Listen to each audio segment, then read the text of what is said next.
সন্তান হইয়া ইসলামী ময়দানে জিহাদের জন্য প্রস্তুত থাকতে হবে। কথা বলেন, কারা কারা রাজি আছে? এখনই যদি জিহাদের ডাক আসে, সকলের হাত দেখতেছি না কেন, কি ব্যাপার? অন্য টান আছে।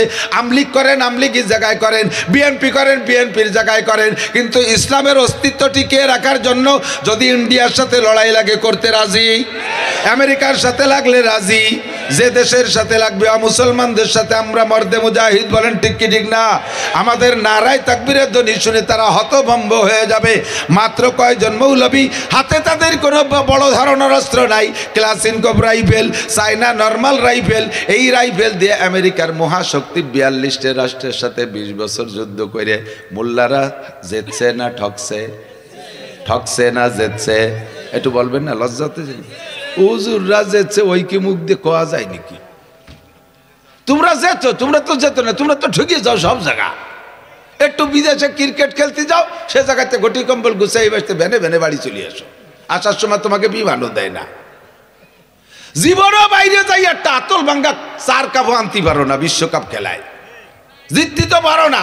মৌলবীরা তো সব জেতে, সারা পৃথিবীর বড় আলেম বাংলাদেশে, সারা পৃথিবীর বারবার কি বলা হয় প্রতিযোগিতায় শ্রেষ্ঠ হাফেজ বাংলাদেশে। কথা কন ঠিক কি ঠিক না? বাংলাদেশের কোন মাসালার জন্য বিদেশে যাওয়া লাগে না। যে দেখেন হাটাজারি, পটিয়া, চট্টগ্রামের বড় বড় মাদ্রাসায় বিদেশের ছাত্র কি পরিমাণ পড়ে পড়ে আলেম হয়ে যাচ্ছে বিশ্ববিদ্যালয়। ও দোস্ত, যদি যুদ্ধ আসে তাহলে আমরা যুদ্ধ করব। ক্লাসিনকভ ইমানি শক্তি, আল্লাহ পাক বলেছেন ইয়াকুম মিনকুম ইসরুনা সাবিরুনা ইয়াগলিবু মিয়াতাইন। যদি তোমরা 20 জন ইমানি বলে বলিয়ান হয়ে ইমানদার দাঁড়িয়ে থাকতে পারো, মাত্র আনলি 20 জন, 200 জন কাফের যত বড় অস্ত্র নিয়ে আসুক, অস্ত্র শস্ত্র সহ তারা পরাজিত হবে। ইমানের শক্তির চাইতে বড় কোনো অস্ত্র হতে পারে না। কতক্ষণ ঠিক কি ঠিক না? হকের পক্ষে হয়ে যদি আপনি ময়দানে নামেন, বাতিল পক্ষের হাতে যত অস্ত্র থাকুক তারা অস্ত্রে ব্যবহার করার সময় পাবে না, সব ফেলে রেখে পালাইতে বাধ্য হবে। আমেরিকা আলা পালাইছে মাত্র কয়জন মোল্লার হাতে ক্লাসিনকভের গুলিতে 8,000 বলে 8,000 কোটি মার্কিন ডলার, 8,000 কোটি মার্কিন ডলারের অস্ত্র ফেলাই রেখা, সরঞ্জাম ফেলাই রেখা, হেলিকপ্টার বিমান ফেলাই রেখা, কামান ট্যাঙ্ক ফেলাই রেখা, এমনকি নিজেদের প্রয়োজনে সামানও নিতে পারে নাই। অনেকে ল্যাংটায় ঘুমাচ্ছিল, ওই অবস্থায় দৌড়ি মারছে, কাপড় পরারও সময় পাই নাই, মৌলবীকে ধাওয়ায়। আপনিও যদি ইমানদার ইমানি বলে বলিয়ান হয়ে থাকতে পারেন, বাংলার জমিনে আবারও সুখ শান্তি আল্লাহ দিতে বাধ্য। ঠিক কি ঠিক না? এই শান্তির রোনটা কেন পাইছে? যাকেন শান্তি। এই আমাদের বাড়ির মসজিদ মাদ্রাসার আফগানিস্তানের থেকে এক তবলিগ জামাত আসছে, 8 জনের এক জামাত, 12 জন, 4 জন বাঙালি আর 8 জন আফগানি। আফগানি ফিল্ডে যুদ্ধ করা মুজাহিদ, বাংলাদেশে ওটা কাজ করতেছে বিভিন্ন যে। আমার মাদ্রাসার মসজিদে 2 দিন সময় দিয়েছে। জিজ্ঞেস করলাম কেমন, কত প্রকারের যে আফগানি ফল আনছে, একটু টুরি আমাকে খাওয়াচ্ছে, যা জীবনও চোখে দেখিনি। এগুলো কোত্থেকে? আমাদের আফগানের ফল। এগুলো ছিল না, নষ্ট হয়ে গেছিল, গোলাবারুদে সব নষ্ট হয়ে গেছিল। এখন আল্লাহ তাআলা 2 বছরে কুরআনী আইন বাস্তবায়নের কারণে, ইসলামী শাসন ব্যবস্থার কারণে পরিপূর্ণ শরীয়ত বাস্তবায়ন করছি। জিনার বিচার হবে পাথর মারা, জিনার বিচার হবে চাবুক মারা, চলছে আফগানিস্তানে। চোরের বিচার হবে হাত কাটা, চলছে আফগানিস্তানে। আর কতলের পরিবর্তে কতল বিচার চলছে আফগানিস্তানে। সমস্ত কুরআনী শাসন ব্যবস্থা চলার কারণে আল্লাহ পাক কি রহমত দিয়েছে শুনবেন। কয় সেই গাছই রয়েছে, ডালিমের গাছও পাল্টাই নেই, মাটিও পাল্টাই নেই, গাছ সেইটাই রয়েছে। এখন 1 ডালিমই 1 কেজি। কন্যা সুবহানাল্লাহ। এখন 1 কেজি 1 ডালিম। আগে 1 কেজিতে 5 ডালিম 6 ডালিম লাগতো, এখন সেই গাছেই ডালিম ধরে 1 ডালিমে। লোকজন বসে গেছে, হুজুরকে লোক হয়েছে কালেকশন করার। 1 টাকাও দেবেন না, ওয়াজ হবে খালি। ঠিক আছে, 1000 2000 দেবেন, 1 টাকার কি দেয় শোভা? 1 টাকা তো নাইও। আমাকে ডক্টর ইউনূস সরকার আইছে, সে সব তার দাম বাড়াই দিয়ে 5 টাকায় কোনো বাজার নাই। তাই তো শুনতেছি দোকানদাররা কয় সিগারেটের দাম কত? 2 সিগারেট খাবো হুজুররা, তাও খাওয়ার কায়দা নেই, দাম বাড়িয়ে 8 টাকা হয়ে গেছে। আল্লাহ হেফাজত করুক, বলেন আমিন। এর সব খোদার গজব, এগুলো সব কি খোদার গজব। দ্রব্যমূল্য আমাদের ক্রয় ক্ষমতার বাহিরে, এটাও কিন্তু খোদার গজব। আল্লাহ কয় সানাস্তাদরিজুহুম মিন হাইসু লা ইয়ালামুন।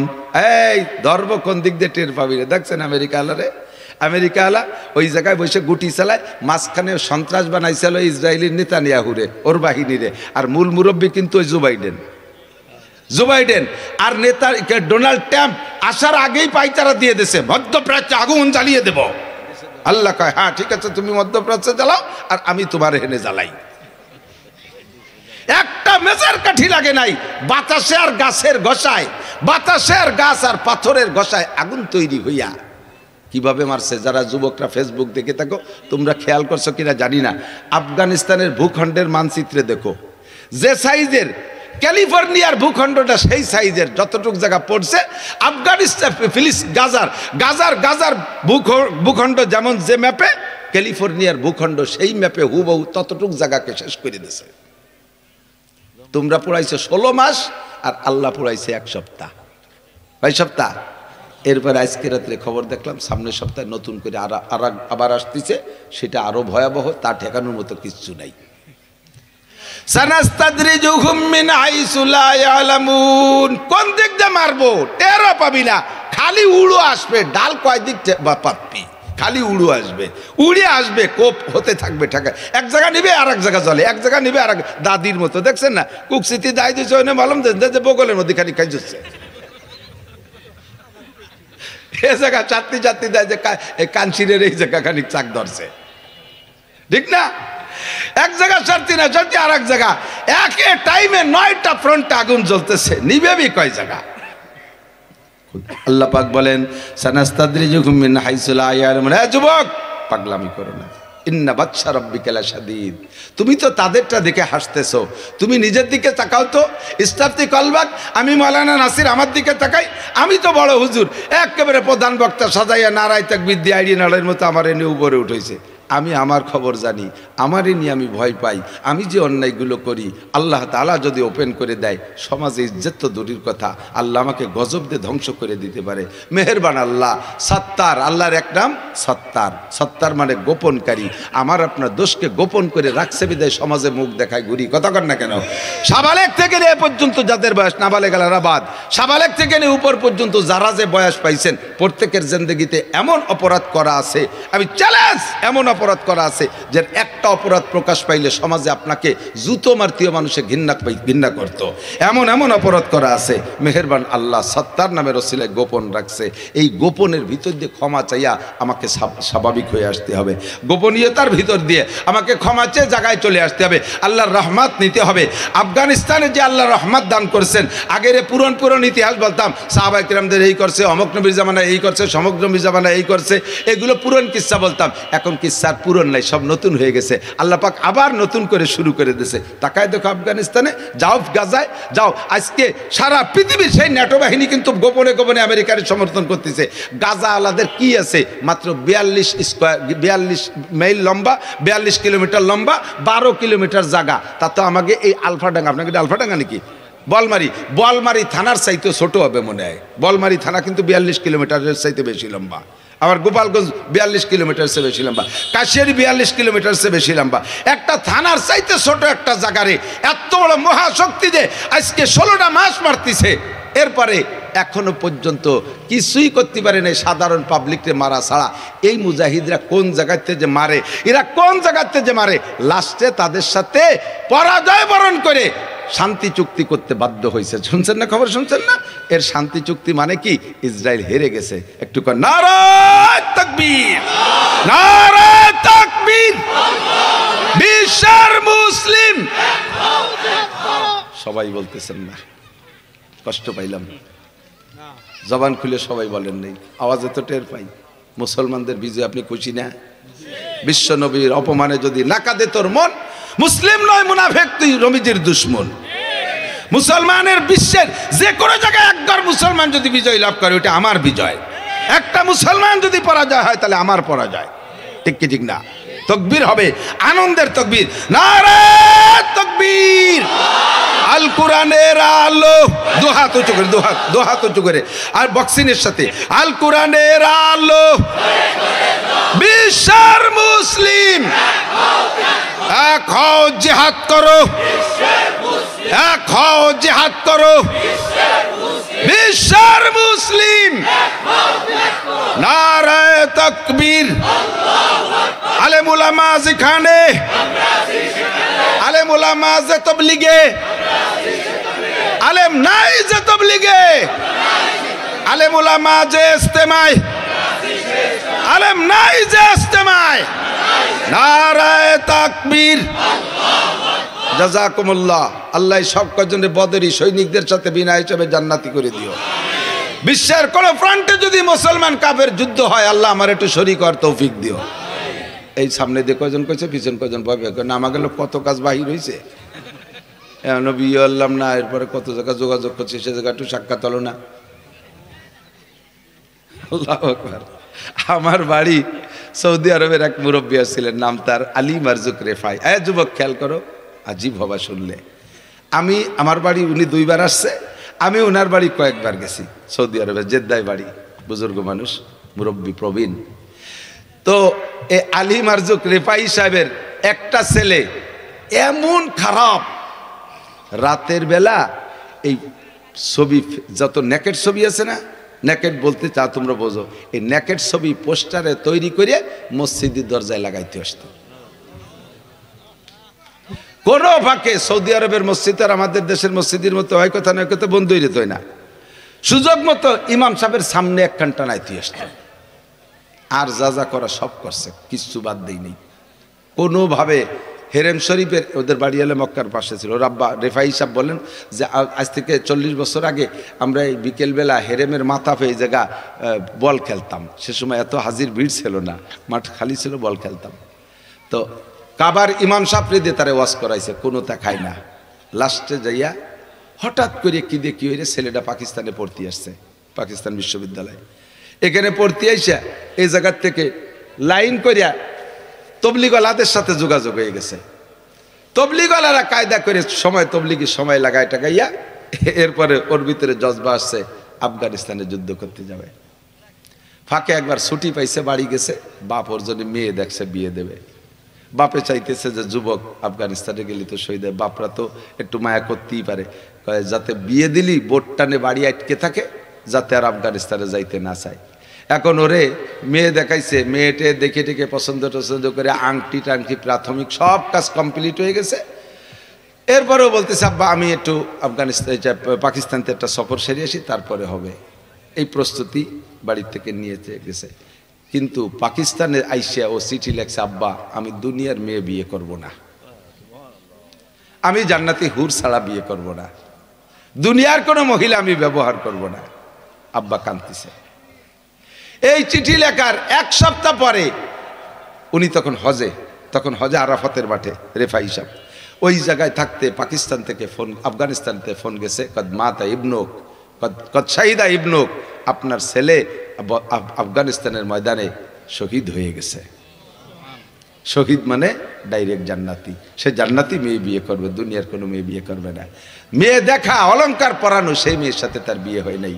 এমন খারাপ ছেলেটা আল্লাহর রহমতে বালদের হাতের ছোঁয়া লাইগা লাস্টে সে জান্নাতি যুবক শহীদ হয়ে দুনিয়া থেকে গেছে, জান্নাতি মেয়ে বিয়ে করার সিদ্ধান্ত নিয়ে গেছে। ও যুবক, তুমি প্রস্তুতি নাও, দুনিয়ার এর মধ্যে কোনো স্বাদ নাই, কোনো স্বাদ নাই। কিছুক্ষণ হযরত আলী রাদিয়াল্লাহু আনহু বলেন, জাযাল্লাহু আন্না মুহাম্মাদাম মা হুয়া আহলুহু সুবহানাল্লাহি ওয়া বিহামদিহি সুবহানাল্লাহিল আযীম। আল্লাহুম্মা বারিক লানা ফি রজব ওয়া শাবান ওয়া বাল্লিগনা রমাদান। আল্লাহুম্মা আরিনাল হাক্কা হাক্কান ওয়ারযুকনা ইত্তিবাআহ ওয়া আরিনাল বাতিলা বাতিলান ওয়ারযুকনা ইজতিনাবাহ।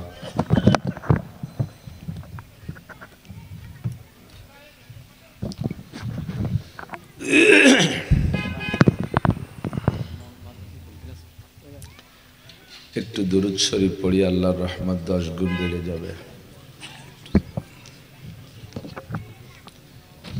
ওইটা হলেই তোমাকে সাদা লাগে না, আমরা পারি।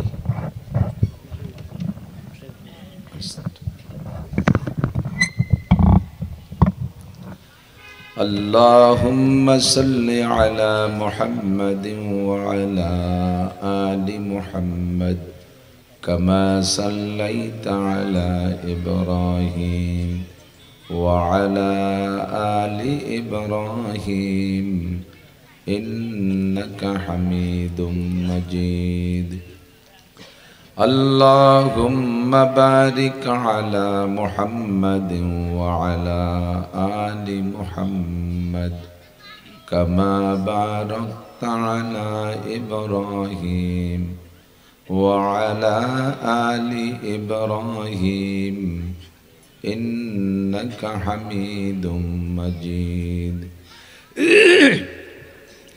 بلغ العلا بكماله كشف الدجى بجماله حسنت جميع خصاله صلوا عليه وآله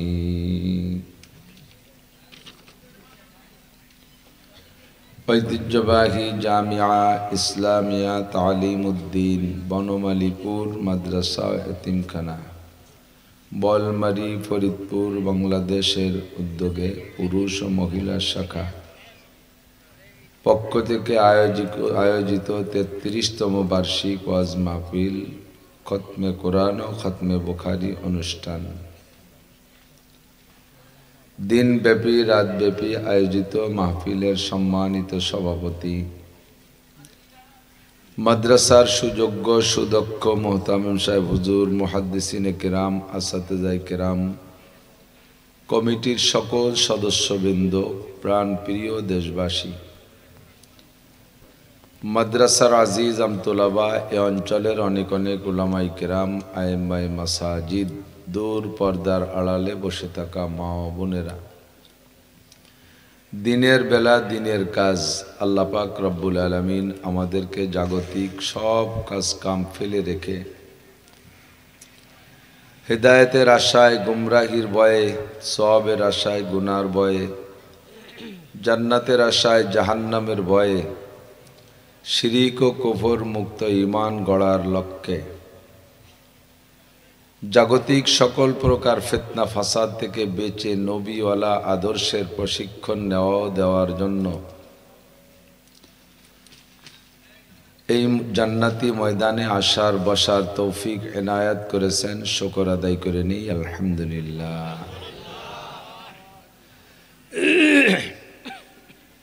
যেই আসতেছে সেই এসে সাইড করে বসতেছে নৌকো বাইতে গেলে এক কান্ডারি হয়ে গেলে পাওয়া যায় না এক পাশে ভার বেশি হয়ে গেলে কাইতে হয়ে যায় বাইয়ে জুত পাওয়া যায় না এই জন্য যুবকরা একটু কি কষ্ট করে এদিকে উঠে আসা যাবে একটু যদি যুবক কেউ থাকে তাহলে আসার সব বুড়ো হয়ে গেলে আসার দরকার নেই এই পাশে এসে ডান দিক একটু এসে বসে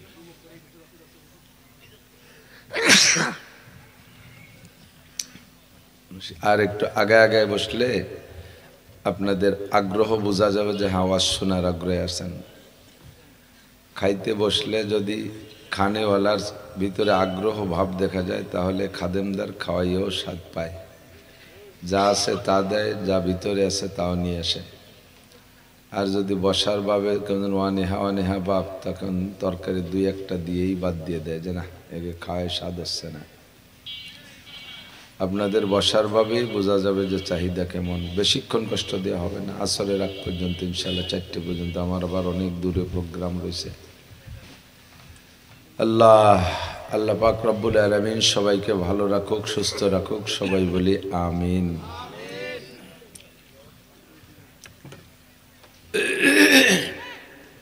আল্লাহ পাক রব্বুল আলামিন সমস্ত সৃষ্টি জগতের ভিতরে মানুষকে সবচাইতে সুন্দর করে বানাইছেন এবং মানুষকে সবচেয়ে বেশি সম্মান দিয়েছেন ফেরেশতাদের চাইতেও মানুষের সম্মান বেশি একজন ফেরেশতাও জান্নাতে যাবে না কারণ জান্নাত উপভোগ করার জন্য যে যোগ্যতা এইটা আল্লাহ ফেরেশতাদেরকে দেয়নি ফেরেশতারা লা ইয়াকুলু ওয়া লা ইয়াশরাবু উপভোগের জিনিস সামগ্রী যেগুলো ব্যবহার করার যে পদ্ধতি খাইতে হবে পান করতে হবে পোশাক আশাক পরে পোশাকের স্বাদ নিজে উপভোগ করতে হবে ইত্যাদি যত আইটেমের ভোগের সিস্টেম আছে এর একটাও ভোগ করার যোগ্যতা ফেরেশতাদের নাই। লা ইয়াকুলু ওয়া লা ইয়াশরাবু, এক নম্বরে খায়ও না পানও করে না। জান্নাতের ভিতরে তো শুধু খাওয়া আর পান করা ছাড়া কোনো কাজ নেই। খেত খামার, ব্যবসা বাণিজ্য, চাকরি বাকরি, ট্রাক চালানো, বাস চালানো, ভ্যান চালানো, মাছ বেচা, কোদাল কোবানো, পেঁয়াজ লাগানো, পাট বুননো, জয় ঝামেলাও বেস্তের মধ্যে নেই। তবলিগ সরমনাই, মসজিদ মাদ্রাসা, আমলিগ, বিএনপি কিচ্ছু নেই বেস্তের মধ্যে। শুধু খাওয়া আর খাওয়া। আর দ্বিতীয় আর একটা চাহিদা, আভ্যন্তরীণ চাহিদা, নারী পুরুষের আভ্যন্তরীণ সম্পর্কের যে চাহিদা, এটাও ফেরেশতাদের নাই। লা ইয়ালিদু ওয়া লা ইউলাদু, জন্ম নেয়ও না জন্ম দেয়ও না, ওই যোগ্যতা আল্লাহ তাদেরকে দেয় নাই। লা ইয়ানামু ওয়া লা ইয়াস্তাইকিজু, তারা ঘুমোয়ও না সজাগও হয় না। তার মানে ঘুম গেলি তো ঘুমের পর এটা সজাগের কথা, তরতিবে আসে তাই বলা হয় যে ঘুমোয়ও না সজাগও হয় না, তার মানে তারা ঘুমায় না। লা ইয়াবুলু ওয়া লা ইয়াগুতু, পেশাব পায়খানা করলে একটা মানুষের মধ্যে প্রশান্তি আসে না?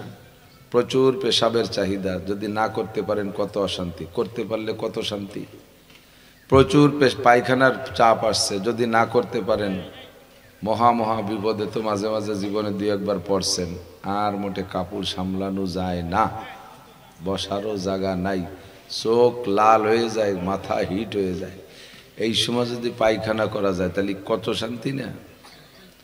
মাঝে মাঝে উস্তাদদের কাছে শুনতাম ক্লাসের গল্পের মধ্যে, মুসলমানদের ভিতরে একজন আর হিন্দুদের মধ্যে একজন, দুইজন মন্ত্রীর গল্প শুনতাম। মুসলমানদের ভিতরে মোল্লা জিয়ন রহমাতুল্লাহ আলাইহি, বাচ্চা আলমগীর রহমাতুল্লাহ আলাইহের সময়কার ধর্মমন্ত্রী। এনার প্রত্যেকটা কথা খুব আজীব, এনার সাথে বুদ্ধিতে প্রেসিডেন্ট পর্যন্ত হেরে যেত। প্রত্যেক মজলিসে বসে আজীব এক কথা বলে ফেলে, সবাই হয় হাসবে নয় বোকা সেজে যাবে। তো পার্লামেন্ট সদস্য যারা ছিল, 2-4 বার মোল্লা জিয়নের কাছে বেয়াকুফ উপায় নেই এরম কেউ নেই। ওনারে ঠকানোর জন্য সবাই সবসময় দাঁতে ধার দিয়ে ঘুরতে যায়, আজকে মোল্লারে এমন একটা কবর যা জব দিতে পারে না, কিন্তু উনি তার এগেনস্টে জব একটা দিয়ে দেয়, তাতে তারা হেরে যায়। তো একদিন বাদশাহী পরিকল্পনা করছে আজকে মোল্লারে ঠগাবো। তো জিজ্ঞেস করছে, মোল্লা এত পাকা কথা বলেন, এত পণ্ডিতগিরি দেখান, আপনার হিসাব নিকাশ খুব সুন্দর, তো বলেন তো আমার এই পুকুরি কয় গিলাস পানি আছে? বলার সাথে সাথে ভরা বড় পুকুর, কয় গিলাস পানি, তার কেউ কোনোদিন মাপিয়ে দেখে নাই। মন্ত্রীরা হাতে তালি ধরছে, ঠকছে আজকে মোল্লা কায়দা মতো ঠগা। তো উনি খানিক চিন্তা করে বলতে, স্যার গিলাসটা কটটুক তা তো কলেন না, গিলাস ছোট বড় আছে না, যদি কয় গিলাস, চুয়োটা কোন গিলাসের মাপে কব? কেন তা বলছেন কেন? হ্যাঁ, গিলাস যদি পুকুরির সমান হয় তাহলে পানি 1 গিলাস, গিলাস যদি পুকুরির সমান হয় তাহলে 1 গিলাস। আগে গিলাসের সাইজ কবেন না, গিলাস যদি পুকুরির অর্ধেক হয় তাহলে 2 গিলাস, 4 ভাগের 1 ভাগ হলে 4 গিলাস। কাজে আর নিচে নামাইন না, বুঝে ফেলাইছি, এ বললার সাথে পারা যাবে না। হিন্দুদের ভিতরে শুনেছি গোপাল ভাঁড়, তৎকালীন যে রাজা ছিল গোপাল ভাঁড়, সেই রাজার ওইরকম একজন ছিল। তা রাজার এক ছেলে হইছে, ছেলে হইলে রাজা পার্লামেন্ট সদস্যদেরকে জিজ্ঞেস করে, বলো তো আমার সবচেয়ে ছোট ছেলেটা, লেস্টে যেটা হয়েছে আপাতত ছোট, এই ছেলেটা হওয়াতে তোমাদের কার অনুভূতি কেমন, কার কেমন লাগতেছে? তো একজন এক দেয় বলছে, যা বাচ্চা, রাজা বাচ্চাকে খুশি করার জন্য ঢেলে দিতে হয় না। অনেক মন্ত্রীকে এলাকায় ঘুরে আসছি আমি, তো ডেলি কমপক্ষে 8-10টা জেলা অতিক্রম করি। তো দেখছি অনেক মন্ত্রীর নিজের এলাকায় রাস্তাঘাট নেই, অথচ প্রধানমন্ত্রীর এলাকায় আড়ে নাড়ে কোনা কানায় যেখানে সেখানে আর এখানে ওখানে মূর্তি টুর্তি ইত্যাদি দিয়ে সাজায়। কেন? যে প্রধানমন্ত্রী খুশি হবে, আর উনি খুশি হলে আমার পথ ঠিক থাকবে। এইভাবে মন্ত্রীরা ঢালি দিচ্ছে, কয় স্যার আপনার সেলোয়াতে কিরম যে লাগতেছে, আমার নিজের সেলোয়ার চাইতে ভালো লাগতেছে। এটা একটা ভাও কথা না? রাজার সেলোয়ার নিজের ছেলের সে ভালো। এইভাবে যার যার কায়দা আছে। আস্তে আস্তে লাস্টে গোপাল ভাঁড়ের কাছে আছে, গোপাল তোমার কেমন লাগতেছে? কইলে না তো, কয় স্যার আমার পায়খানা করার মতো ভালো লাগতেছে। মজলিসের মধ্যে সবাই দেশে আইসে, বদমায়েশ তুই আর জীবনে কোনোদিন আমার মুখ দেখাবি না। এত বড় অপমানে আমার ছেলে হয়েছে তোর পায়খানার মতো, বাংলা যারকে আগা হওয়ার মতো খুশিটি, তুই আর জীবনে কোনোদিন মুখ দেখাবি না। এইভাবে তাড়াই তুলে দেশে পরের দিন ও সবাই আগে আইছে। এরপরে বাচ্চা রাজা ঢুকছে, ঢুকে দেখে পার্লামেন্টের ভিতরে একটা লোক উবুরে শোয়া, ফাঁসায় কাপড় নাই, পাশার কাপড় সরাই। হ্যাঁ কে? স্যার আমি গোপাল। তবে জাতীয় সংসদ ভবনের ভিতরে এভাবে ল্যাংটায় উবুরে শুয়ে রয়েছিস? আপনি গতকাল বললেন না মুখ দেখানো নিষেধ, তাই ফাঁসা দিয়ে আসছি। এমন এক ফটকা। এরপরে বাদশার ওই জবাব দেবে পায়খানার মতো। কয়েকদিন পরে বাদশার সফর নদী পথে যাইতেছে একসাথে, কত দূর গেলে এমন বাদশার পায়খানা চাপছে। গোপাল কি করা যায় কত? নৌকার মধ্যে তো পায়খানা বান্ধা নাই, পায়খানা করতে এক জায়গায় নামাই দাও। কয় স্যার চলেনি, সামনে বাঁকে নিয়ে নামাই। ওই বাঁকে নিয়ে নামাবে, এর মধ্যে স্যার এই জায়গায় জাইলিয়ারা মাছ ধরতেছে, আপনি রাজা যদি এই জায়গায় পায়খানায় বসেন তাতে আর ইজ্জত যাবে, সামনে বাঁকে নেই। এইভাবে 7-8 বাঁক ঘুরতি ঘুরতি এখন রাজার পায়খানা মাথায় ওঠার কায়দা। পাগল হয়ে গেছে। গোপাল তাড়াতাড়ি এক ব্যবস্থা কর, না নৌকো নষ্ট হয়ে যাবে না। তারপরে নিয়ে দেশে এক জায়গায় নামাইয়ে পায়খানা করে আসার পরে স্যার কেমন লাগতেছে? গোপাল বলার মতো না, দুনিয়ার সবচেয়ে একটা বড় মহাবিপদেরতে বাঁচলাম, আর এত বড় শান্তি আমার জীবনেও লাগে নেই। গোপাল কয় স্যার আপনার ছেলে হলে আমার ওই রুম ঠেকছিল। এই সব ওই জায়গা নিয়ে বাঁধাইছে।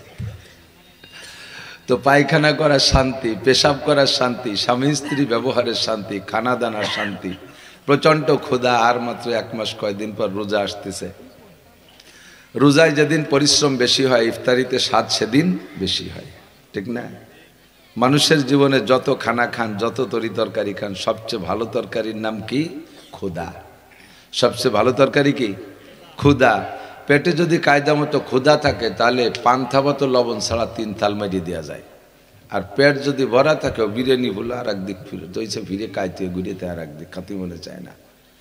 তো খাবারের যে শান্তি মহাশান্তি, পান করার শান্তি মহাশান্তি, ঘুমের শান্তি মহাশান্তি, স্ত্রীর আনন্দ সবচেয়ে বড় শান্তি।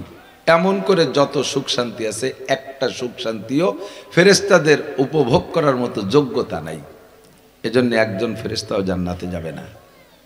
হ্যাঁ, তারা জান্নাতে যাবে কিভাবে? আপনাদের খাদেম হয়ে যাবে, আপনাদের খেদমতে করতে যাবে। জান্নাতে যাবেন আপনারা। সবচেয়ে দামি সৃষ্টি জগতে মানুষের সে সম্মানী, মানুষের চাইতে দামি কোনো সৃষ্টি আল্লাহ পাক সৃষ্টি করেন নাই। আমরা সেই দামি জাতি, একটু শুকর আদায় করি আলহামদুলিল্লাহ। আল্লাহ নিজেই বলেছেন কোরআনে কারিমের ভিতরে, ওয়ালাকাদ কাররামনা বানি আদম, গোটা সৃষ্টির ভিতরে সবচেয়ে সম্মানী করে বানাইছি আমি মানুষকে। কতক্ষণ আপনার পালের গরুটা পাইলে ভুষে অনেক বড় বানাইছেন, এই সিজনে কলই খাওয়াইছেন, ভুসি ইত্যাদি ইত্যাদি খাওয়াইয়া, সোলা টোলা খাওয়াইয়া কায়দা মতো সার বানাইছেন, 22 লাখ টাকা দাম। কোরবানির হাটে নিয়ে তারে বিক্রি করে দেবেন 22 লাখ টাকা দাম। কত দামি গরু, কত মহব্বতের গরু, আপেল খাওয়ান ইত্যাদি, ইদানিং নাকি এগুলো খাওয়াই শুনছি, ভালো ভালো খাওয়ায়। যত দামি হোক না কেন, এই গরুটারে কি এই একটা থানার ওসি বানানো যাবে? কোনো উপজেলার টিওনো বানানো যাবে? এটা জজ বানানো যাবে? ওরে মানবিক যে দায়িত্বগুলো আছে, ওর একটা দায়িত্ব কি ওরে দেওয়া যাবে? যত দামি হোক, আর কোরবানির 10 তারিখের উঠতে যে দেরি, ঈদের নামাজ পড়িয়ে আসার পরে তো ওনার হায়াত শেষ, উনি যত বড় দামি হোক না কেন, ঠিক কিনা? আপনার যেই সন্তানটা অনাকাঙ্ক্ষিত, যে সন্তানটা আপনি নিতে চান নাই, বহুত চেষ্টা করছেন ওষুধ পানি খাওয়াইয়ে, না এই বুড়ো বয়সে আর ছেলেমেলি মানছি সামনে মুখ দেয় কি আদ্য দরকার নেই, তারপরও আল্লাহ পাক মঞ্জুর রাখছে, শেষকালে সেই বাচ্চাটা হয়েই গেছে। তা আবার চেহারা ভালো না, একেবারে আলকাতরাতুন নিসা, জম্মের কালা, চোখ ও টেরা, চায় একদিক দেহে আর একদিক, কিন্তু বেরেন আবার জুয়েল, যা শোনে একবার বলে না।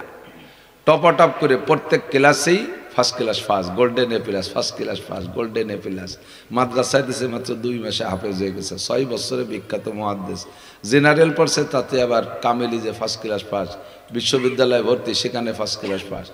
এই ছেলেটার চাকরিতে তো দেরি হবে না, যতই কালো হোক আর বেঢঙ্গা হোক, ওর চাকরি হয়ে যাবে সব জায়গায় রেজাল্টের বদৌলতে, ঠিক না?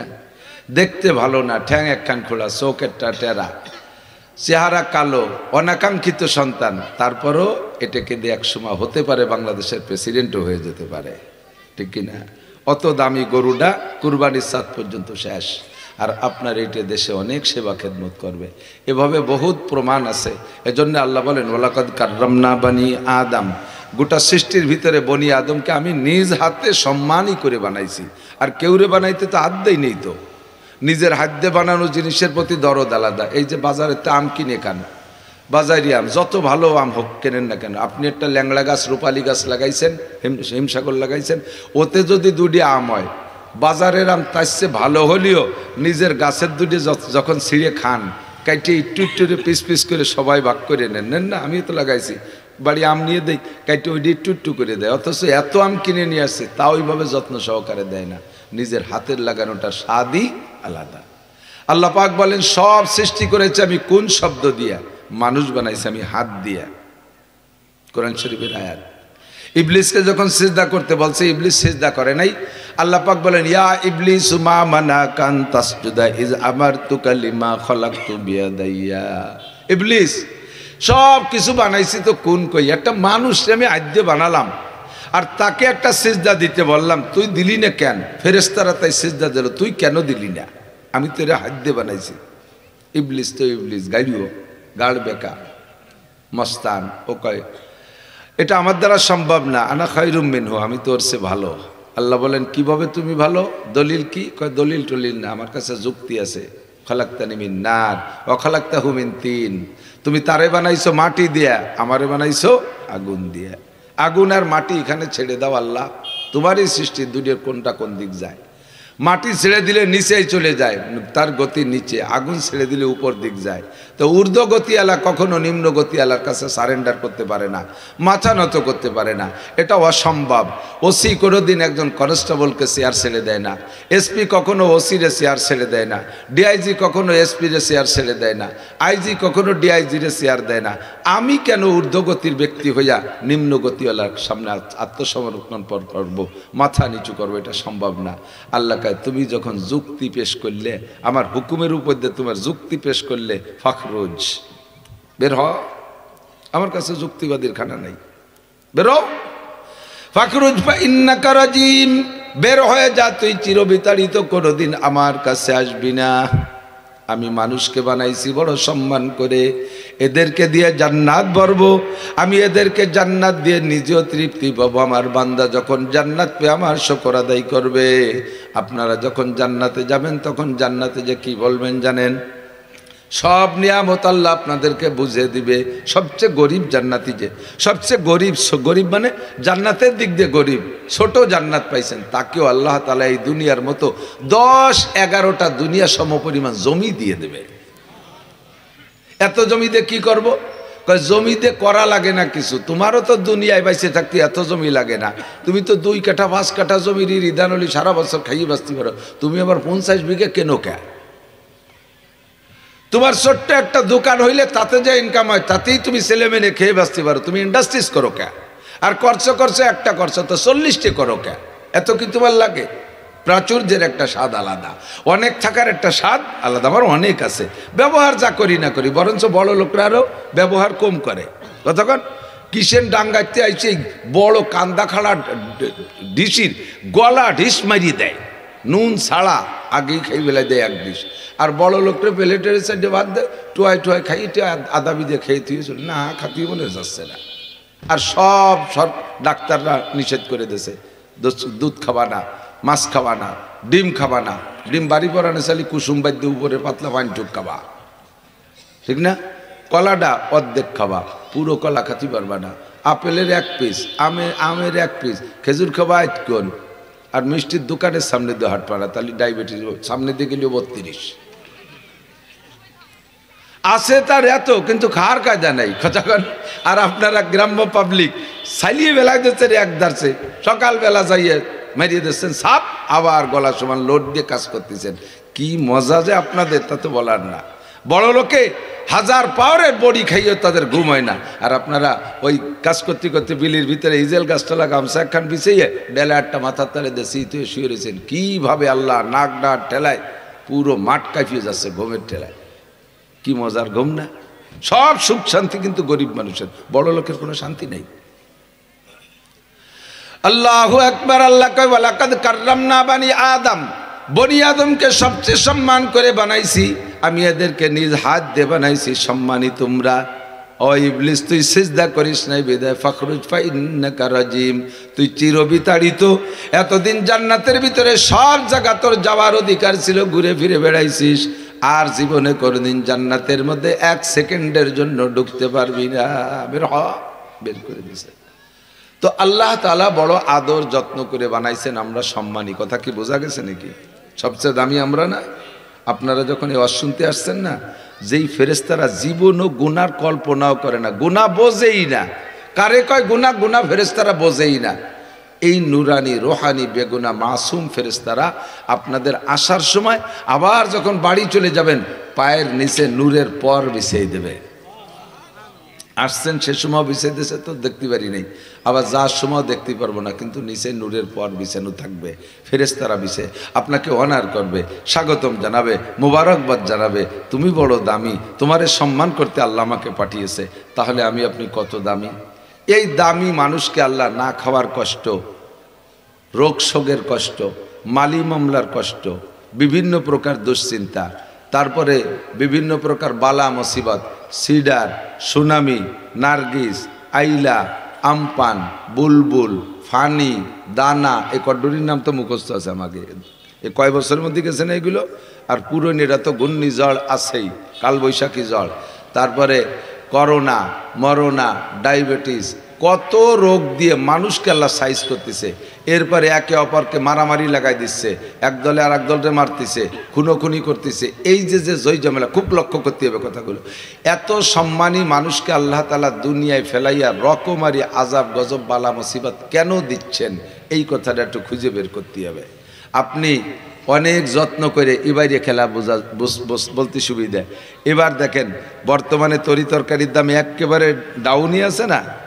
সেদিন দেখলাম পত্রিকায় বা সব খবরে দেখলাম ইউটিউবের ভিতরে যে কফির খেতালারা এত বড় কফি মেলা দিন অনেক দিন বানাতে পারেন, এই বিশাল বিশাল কফি, সে কফির খেতে যাইয়ে আইসো দিয়ে আইও কক্কু বাসছে, লাঠি দিয়ে বাড়ইয়ে কফির বংশ ধ্বংস করে দিচ্ছে, মাটিতে মিশাই দিচ্ছে। লাগাইছে কত যত্ন করে, ফলাইছে কত যত্ন করে, ওই বেশ অনেক সুন্দর বড় বড়, অথচ সেই কফিরে মাইরে ধীরে সাফ করে ফেলাই দিচ্ছে। কুরবানির সময় আমরা চামড়া কালেকশন করি বহুত কষ্ট করি, মনে করি যে ভালোটা কিছু হবে না।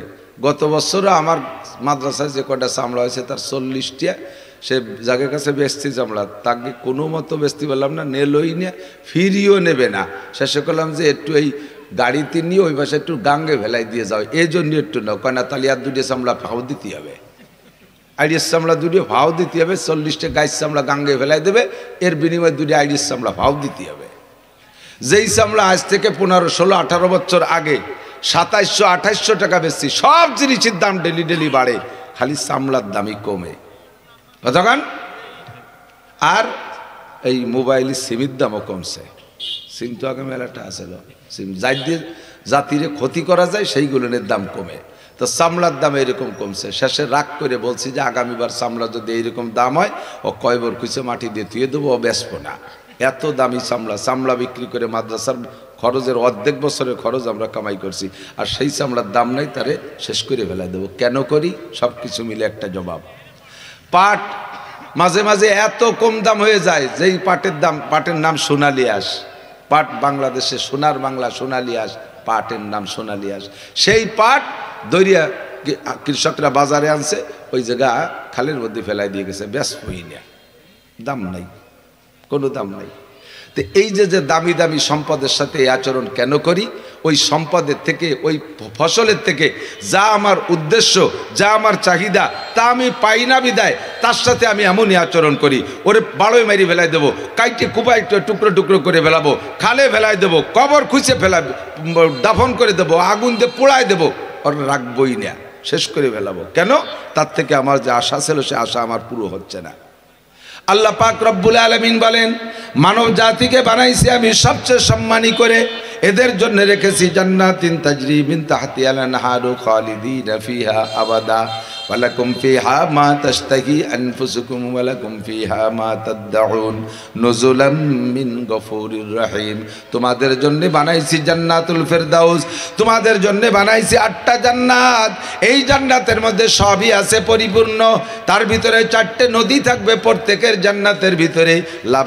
লাবানান খালেসা মা আনতাহুরা শারবাতান সায়গাল লিশারিবিন ওয়া আসালাম মুসাফফা।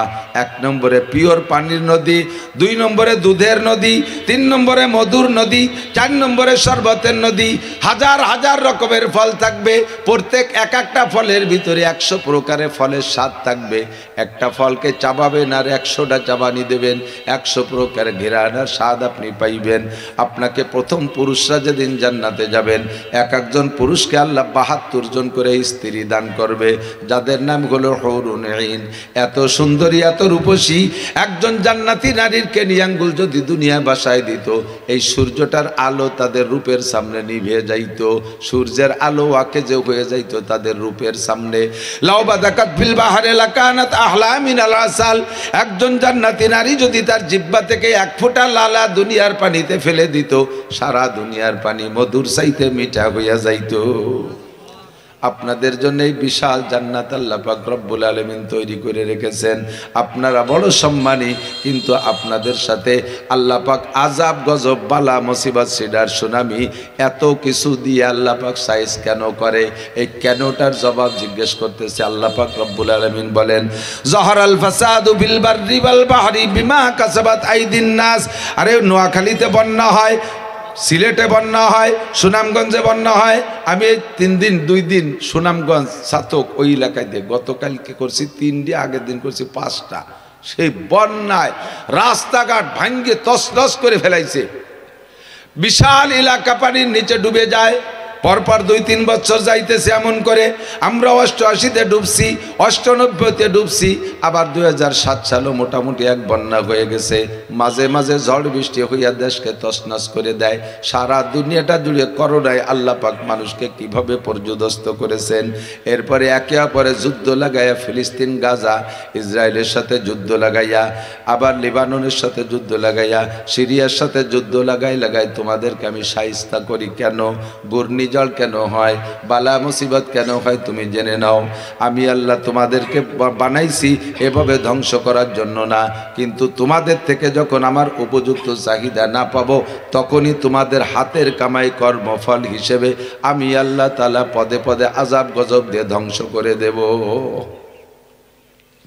যে জাতি যেমন অন্যায় করবা সে জাতিকে তেমন সাজা দেব। আখুদা ওয়ান্দে কে হাঙ্গামে সাহার কর দে কওমে লুতে রাজে রোজবর। খেয়াল করেন দোস্ত, ভূমিধস যে একটা গজব আছে, ভূমিধস মাটি ডেবে যায়, এইটা হলো কওমে লুতের নামে বরাদ্দ। তাদের একটা অপরাধ ছিল, সেই অপরাধের জন্য আল্লাহ পাকের বিচার হলো তাদেরকে মাটির নিচে ডাবাই দেওয়া হবে।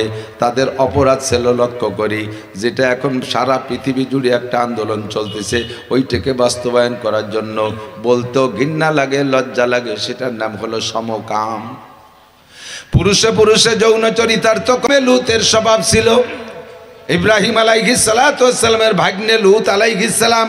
ইব্রাহিম নবী ছিলেন রসুল, লুত আলাইহিস সালাম ছিলেন নবী। রসুল আর নবীর পার্থক্য জানেন কিনা আমি জানি না। রসুলরা হলো নতুন শরিয়াত প্রাপ্ত, কিতাবের মাধ্যমে হোক বা কিতাব ছাড়াই হোক, আগের শরিয়াত পরিবর্তন করে নতুন আরেকটা শরিয়াত আল্লাহ পাক দিতে চাইতেছেন। এই নতুন শরিয়াত যেই নবীর হাতে দেন তাকে বলা হয় রসুল। আর একে টাইমে একজন রসুলের অধীনে অনেক নবী থাকতে পারে। অনেক নবীদেরকে আল্লাহ ওই রসুলের রেসালাতের দাওয়াতের কাজ বাস্তবায়ন করার জন্য ব্যবহার করতেন। কিন্তু আমার নবী, আখেরি নবী মুহাম্মদুর রাসূলুল্লাহ সাল্লাল্লাহু আলাইহি ওয়াসাল্লাম সম্পর্কে আল্লাহ বলেন, খাতামুন নবিয়্যিন, আপনি হলেন শেষ নবী। হুজুর বলেন, আনা খাতামুন নবিয়্যিন লা নবিয়্যা বাদি, আমি শেষ নবী, আমার পরে কোনো নবী আসবে না। কিন্তু আমার পরে এই নবুয়তের দায়িত্ব, রেসালাত, আমি তো রসুল, আমার রেসালাতের দায়িত্ব যে নবীদের মাধ্যমে আমি দুনিয়ায় বাস্তবায়ন করব, তারা হলো ওয়ারাসাতুল আম্বিয়া। ইন্নাল উলামা ওয়ারাসাতুল আম্বিয়া, এরা হবে উলামায়ে কিরাম, আমার উম্মতের এই উলামায়ে কিরাম নবীদের অ্যাসিস্ট্যান্ট। পাড়ায় পাড়ায়, গ্রামে গ্রামে, বাড়ি বাড়ি নবী হবে, উলামায়ে কিরাম হবে, এরা আমার নবুয়তের দায়িত্ব পালন করবে। আর আগের জামানায় রসুল থাকতে থাকতেন একজন, শত শত নবী কওমে কওমে আলাদা থাকতো। কওমে লূতকে কন্ট্রোল করার জন্য আল্লাহ পাক লূত আলাইহিস সালাতু ওয়াস সালামকে নবুয়তি দান করেছেন। ইব্রাহিম আলাইহিস সালামের শরীয়ত বাস্তবায়ন করার জন্য উনাকে দায়িত্ব দিয়েছে একটা কওমের উপরে। ওই কওমের স্বভাব ছিল তারা পুরুষে পুরুষে অন্যায় করত, নারীতে নারীতে অন্যায় করত। নারীতে নারীদের চাইতে বেশি তাদের স্বভাব খারাপ ছিল। পুরুষরা নারীদের চাইতে পুরুষদের ভিতর পুরুষে পুরুষে সমকাম করতে বেশি তৃপ্তি পাইত। আল্লাহ পাক এদেরকে হেদায়েত দেওয়ার জন্য লূত আলাইহিস সালামকে পাঠাইছে। লূত আলাইহিস সালাম দীর্ঘদিন পর্যন্ত ওয়াজ করে তাদেরকে কন্ট্রোল করতে পারে নাই। এরপরে জিবরিল আলাইহিস সালাম আর মিকাইল আলাইহিস সালাম আইসা ওই লূত আলাইহিস সালামের বাড়ি ঢুকছে। বিশাল লম্বা কিসসা, সংক্ষেপে একটু বলি। উনরা দুইজন হ্যান্ডসাম দুইজন যুবকের রূপ ধারণ করে ঢুকছে। ওরা যে সাইজের যুবকের প্রতি লোভী, এমন দুইজন সুদর্শন যুবক হয়ে জিবরাইল আর মিকাইল লূত আলাইহিস সালামের বাড়ি গেছে। লূত আলাইহিস সালামের স্ত্রী ছিল একটা বেয়াদব, সে আবার ওই আকামের সমর্থনে ছিল, যদিও নবীর স্ত্রী। ওই দুইজনের আগমন দেইখা সে যাইয়া তার ভাইদেরকে বলছে, ভাইরা তোরা যা চাইস আমাদের বাড়ি এমন দুইজন মেহমান আসছে, জীবনে কোনোদিন দেখিস নাই, কখন চলে যায় বলা যায় না, তাড়াতাড়ি আয়। ওনার ভাইরা সব জুটে বুটে আইসে দেখে সত্যি অপূর্ব সুদর্শন দুই যুবক। লূত আলাইহিস সালামের প্রস্তাব দিয়েছে, তোমার মেহমানকে আমাদের কাছে সুপর্দ করো, নইলে আমরা অপহরণ করব। লূত আলাইহিস সালাম বলে, বাবারা তোদের কাছে অনুরোধ করি, তোদের হাতে ধরি পায়ে ধরি, আমার অনেকগুলো মেয়ে আছে, তোদের সাথে ভাগ করে বিয়ে করে দেব, আমার মেয়েগুলো নিয়ে তোরা তৃপ্তি পা, আমার এই মেহমানের পর আক্রমণ করিস না, আমার ইজ্জত থাকে না। ওরা কোনো মতে শুনতে রাজি না। লূত আলাইহিস সালাম মেহমান দুইজনকে বলে, বাবা বেড়ানোরা জায়গা পাইলে না, এলাকা কত জায়গা আছে, তোমাকে কত কুটুম্ব সাক্ষাৎ আছে, সেই জায়গা গেলি পাইতো, তুমি এই মরণীয় এলাকায় আসলে ক্যা? তোমরা দুইজন এমনি আমি সামলাই পারতেছি না, তার মধ্যে দুইজন আইসে ঢুকছে, আনতো আমার বাড়ির পর তোমাকে বেইজ্জতি করবে। জিবরাইল আলাইহিস সালাম কানে কানে কয়, লা তাহজান ওয়া লা তাখাফ, ভয় পেন না, টেনশন করেন না, আনা জিবরাইল ও হাজা মিকাইল, আমরা দুজন হলো ফেরেশতা, খালি কাছে আসতে দেন, চালিয়ে ফেলাই দেবো পিটিয়ে। তাহলে কি করা যায়? তখন লূত আলাইহিস সালাম একটু আশ্বস্ত, যাক ফেরেশতাদের সাথে তো এবার নাই করতে পারবে না, তা আপনারা আসছেন কেন? কয় এদেরকে সাইজ করার জন্য আসছি। তাহলে কি বলতে পারি তাদেরকে বলে দেন, মেহমান দীর্ঘ পথ অতিক্রম করে এসে টায়ার্ড হয়ে গেছে, আপাতত একটু রেস্টে আছে, তোমরা শেষ রাত্রি আসবা, মেহমান তোমাদের প্রস্তাব গ্রহণ করছে, শেষ রাত্রি আসবা, তোমাদের চাহিদা পূরণ হবে। ওরা বাড়ি থেকে বেরোয় গেছে, চতুর্দিক দিয়ে বাড়ি পাহারা দেয়, মেহমান আবার কোনো পাশে সেরে চলে না যায়। সরাসরি কোরআন শরীফের আয়াতের যা তরজমা আমি তাই বলতেছি, মনে করবে না ফাহাস গল্প কেন করে। আল্লাহ পাক এ দিয়ে আমাদেরকে ইবরত দেয়, কয় ফাতাবিরু ইয়া উলিল আবসার, ওই কওমে লূতকে যে বিচার করছি আমি আল্লাহ এখনো কিন্তু সেই আল্লাহ, তোমরা যদি ওই অন্যায় করো আমি আল্লাহ তোমাদেরকে সেই বিচার করার ক্ষমতা রাখি, ঠিক কি না? এজন্য কিসসাটা শোনাই দোস্ত, চলতেছে সারা দুনিয়া জুড়ে। এবার মেহমানরা বাড়ির ভিতরে রয়েছে, আর ওই এলাকার জনগণ পাশতে পাহারা দেয়, কোন পাশতে আবার বেরোয় যায় নাকি ফাঁকি দিয়া। লূত আলাইহিস সালামকে রাত্রেবেলা মেহমান দুইজন বলতেছে, আপনি আপনার পরিবার নিয়ে চলে যাবেন এলাকা সাইডা, নইলে ধরা পড়ে যাবেন। কিভাবে যাবো? এইভাবে লাইন দিয়ে যাবেন, পিছনের দিক ফিরবেন না, যেটাই পিছনের দিক ফিরবে ওকে আমরা অ্যারেস্ট করে ফেলবো, এইভাবে আপনি কোনা দিয়ে বেরোয় চলে যাবেন, আমরা যা করার আপনি চলে যাওয়ার পরে করব। লূত আলাইহিস সালাম যা তবলিগ জামাতের মতো লাইন ধরে উনি সামনে রাহবার, উনি সামনে সামনে হাঁটতেছে। ওনার যেই স্ত্রীরা এই সাংবাদিক মোসাদগিরি করছে, ইসরায়েলের মোসাদের সদস্য, ওইটা পিছনে রয়েছে, পিছনে ফিরতে নিষেধ করলো, দেখি পিছনে কি হয়। পিছনে ফিরতে নিষেধ করলো, দেখি পিছনে কি হয়। এই বলে ও পিছে রইছে, এরিয়া যতটুকু কেউনটা ধরবে, এইটা পার হয়ে যখন লূত আলাইহিস সালামের পরিবার বেরোয় চলে গেছে, পিছনের থেকে ওই স্ত্রীরা ফিরে তাকাইছে, দেখি পিছনে কি আছে। বলার সাথে সাথে জিবরিল আলাইহিস সালাম কয়, তোরেই তো খুঁজতেছি, চুলের ঝুটিটা ধরে টাইম দিয়ে মধ্যে নিয়ে আইছে, তোমরা চলে যাও, এইটা থাক। ওইটা তো সাংবাদিকগিরি করছে, ওরে ধরতে হবে আগে। সবচাইতে সমাজে বিপদ বাধায় বেশি হলো সাংবাদিকরা। কতক্ষণ সত্যিরে মিথ্যে, মিথ্যেরে সত্যি বানাইয়া সাংবাদিকরা ঝামেলা করে, যিনি সাংবাদিক মানে সাংঘাতিক, এই সাংঘাতিকটারে ধরতে হবে। সবগুলো চলে গেছে, ওইটা সহ পুরো 80 স্কোয়ার মাইল জায়গা জর্ডানের মধ্যে আছে। 80 স্কোয়ার মাইল জায়গা জিবরাইল আর মিকাইল ডানা ঢুকাই দিয়া এইভাবে পুরো জমিনটারে আকাশে উঠাই নিয়ে গেছে, জনগণ সহ, ঘরবাড়ি সহ। ওনাকে তার একটু দুর্নীতি কি? কোনো ঘটনা না। আসমানে আল্লাহ পাক ফেরেশতা মোতায়েন করে রেখেছে, প্রত্যেকের নামের উপরে ঠিকানা সহ বোমা বানাইছে। ফেরেশতাদের হাতে দেশে অ্যাড্রেসওয়ালা বোমা দিয়ে তাদেরকে তুলো দুনা পেশা কইরা ও জায়গা ধ্বংস করে জমিনটারে উল্টোই দেশে। আ খুদা বন্দে কে হাঙ্গামে সাহার কর দে কমে লুতেরা জের জবর, জের মানে নিচে, জবর মানে উঁচু। কমে লুত কে আল্লাহ জের জবর করে দেশে, উপরে নিচে, নিচের উপর কইরা মাটির নিচে ডাবাই দেশে। আজকে পর্যন্ত তাদের একটা বংশধর একটা দুনিয়ায় নাই, সম্পূর্ণ জায়গাটা গর্ত হয়ে গেছে, পানিতে ভরা কালো পানি আর এত লবণ, বিষাক্ত পানি। 1 কেজি পানির মধ্যে 800 গ্রাম লবণ হয়, ওর মধ্যে মানুষ পড়লে তলায় না। যেই পানিতে লবণ বেশি ওর ভিতরে মানুষকে ভাসায় রাখে, মানুষ পড়লে তলায় না, ডোবে না। এইরকম বিষাক্ত পানি কওমে লুতকে আল্লাহ পাক ওখানে ডাবাই দিয়ে তৈরি করে রেখেছে। আল্লাহ পাক বলেন কওমে লুতের স্বভাব যাদের আছে তাদেরকে আমি আল্লাহ পাক কেমন করে জমিনের নিচে ডাবাই দেব। এই গজবগুলো কেন দেই? আমি গজব দিয়ে ধ্বংস করার জন্য তোমাদের বানাই নাই। জহরাল ফাসাদু ফিল বাররি ওয়াল বাহরি বিমা কাসাবাত আইদিন নাস, এগুলো সবই তোমাদের হাতের কামাই। জলের গজব, স্থলের গজব, আসমানের গজব, জমিনের নিচে থেকে গজব যা আসে সবই আমাদের হাতের কামাই। হাত দুটোরে কন্ট্রোল করেন, আল্লাহ গজব উঠাই নিয়ে যাবে। প্রমাণ যদি পাইতে চান একটু পশ্চিম দিকে তাকান। একটানা 20টা বছর আফগানিস্তানের উপরে বোমা বর্ষণ করেছে রাশিয়াওয়ালা। জি, বোমা মারতে মারতে জমিনকে তামা তামা করে ফেলাইছে। এত বড় মহাশক্তি 20 বছর যদি বোমা মারে, হাজার হাজার টন বোমা ও জায়গায় নিক্ষেপ করেছে। বাতাসে গোলা বারুদের গন্ধ, বাতাসের ভিতরে গরম, সারা কাল বছর ভরে গরম, বোমার আগুনে গরম হয়ে গেছে, মাটি পুড়িয়ে তামা তামা হয়ে গেছে, মাটির উর্বর শক্তি শেষ হয়ে গেছে। মাঝে আল্লাহ পাক রব্বুল আলামিন 1-2 বছরের জন্যে রাশিয়ানদেরকে তাড়াই দিয়া মোল্লাদের হাতে ক্ষমতা দিয়েছিল, তখন মোল্লা ওমর প্রেসিডেন্ট।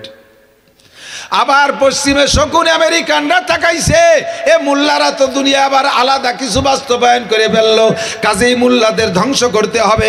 এবার আমেরিকাওয়ালা ন্যাটো বাহিনী 42টা রাষ্ট্র, বিশ্বের ভিতরে সবচেয়ে শক্তিশালী যেই 42টা রাষ্ট্র নিজেরা অস্ত্র তৈরি করতে পারে, কারো কাছে অস্ত্র কিনা লাগে না, যার ভিতরে আমাদের মুসলিম কান্ট্রি তুরস্ক ছিল। এই 42টে ন্যাটো বাহিনী নিয়ে এবার আমেরিকার নেতৃত্বে মাইর শুরু করছে। তারাও মারছে 20 বছর যাবৎ মারছে, মাত্র 16 মাস মারছে ফিলিস্তিনের গাজার উপরে।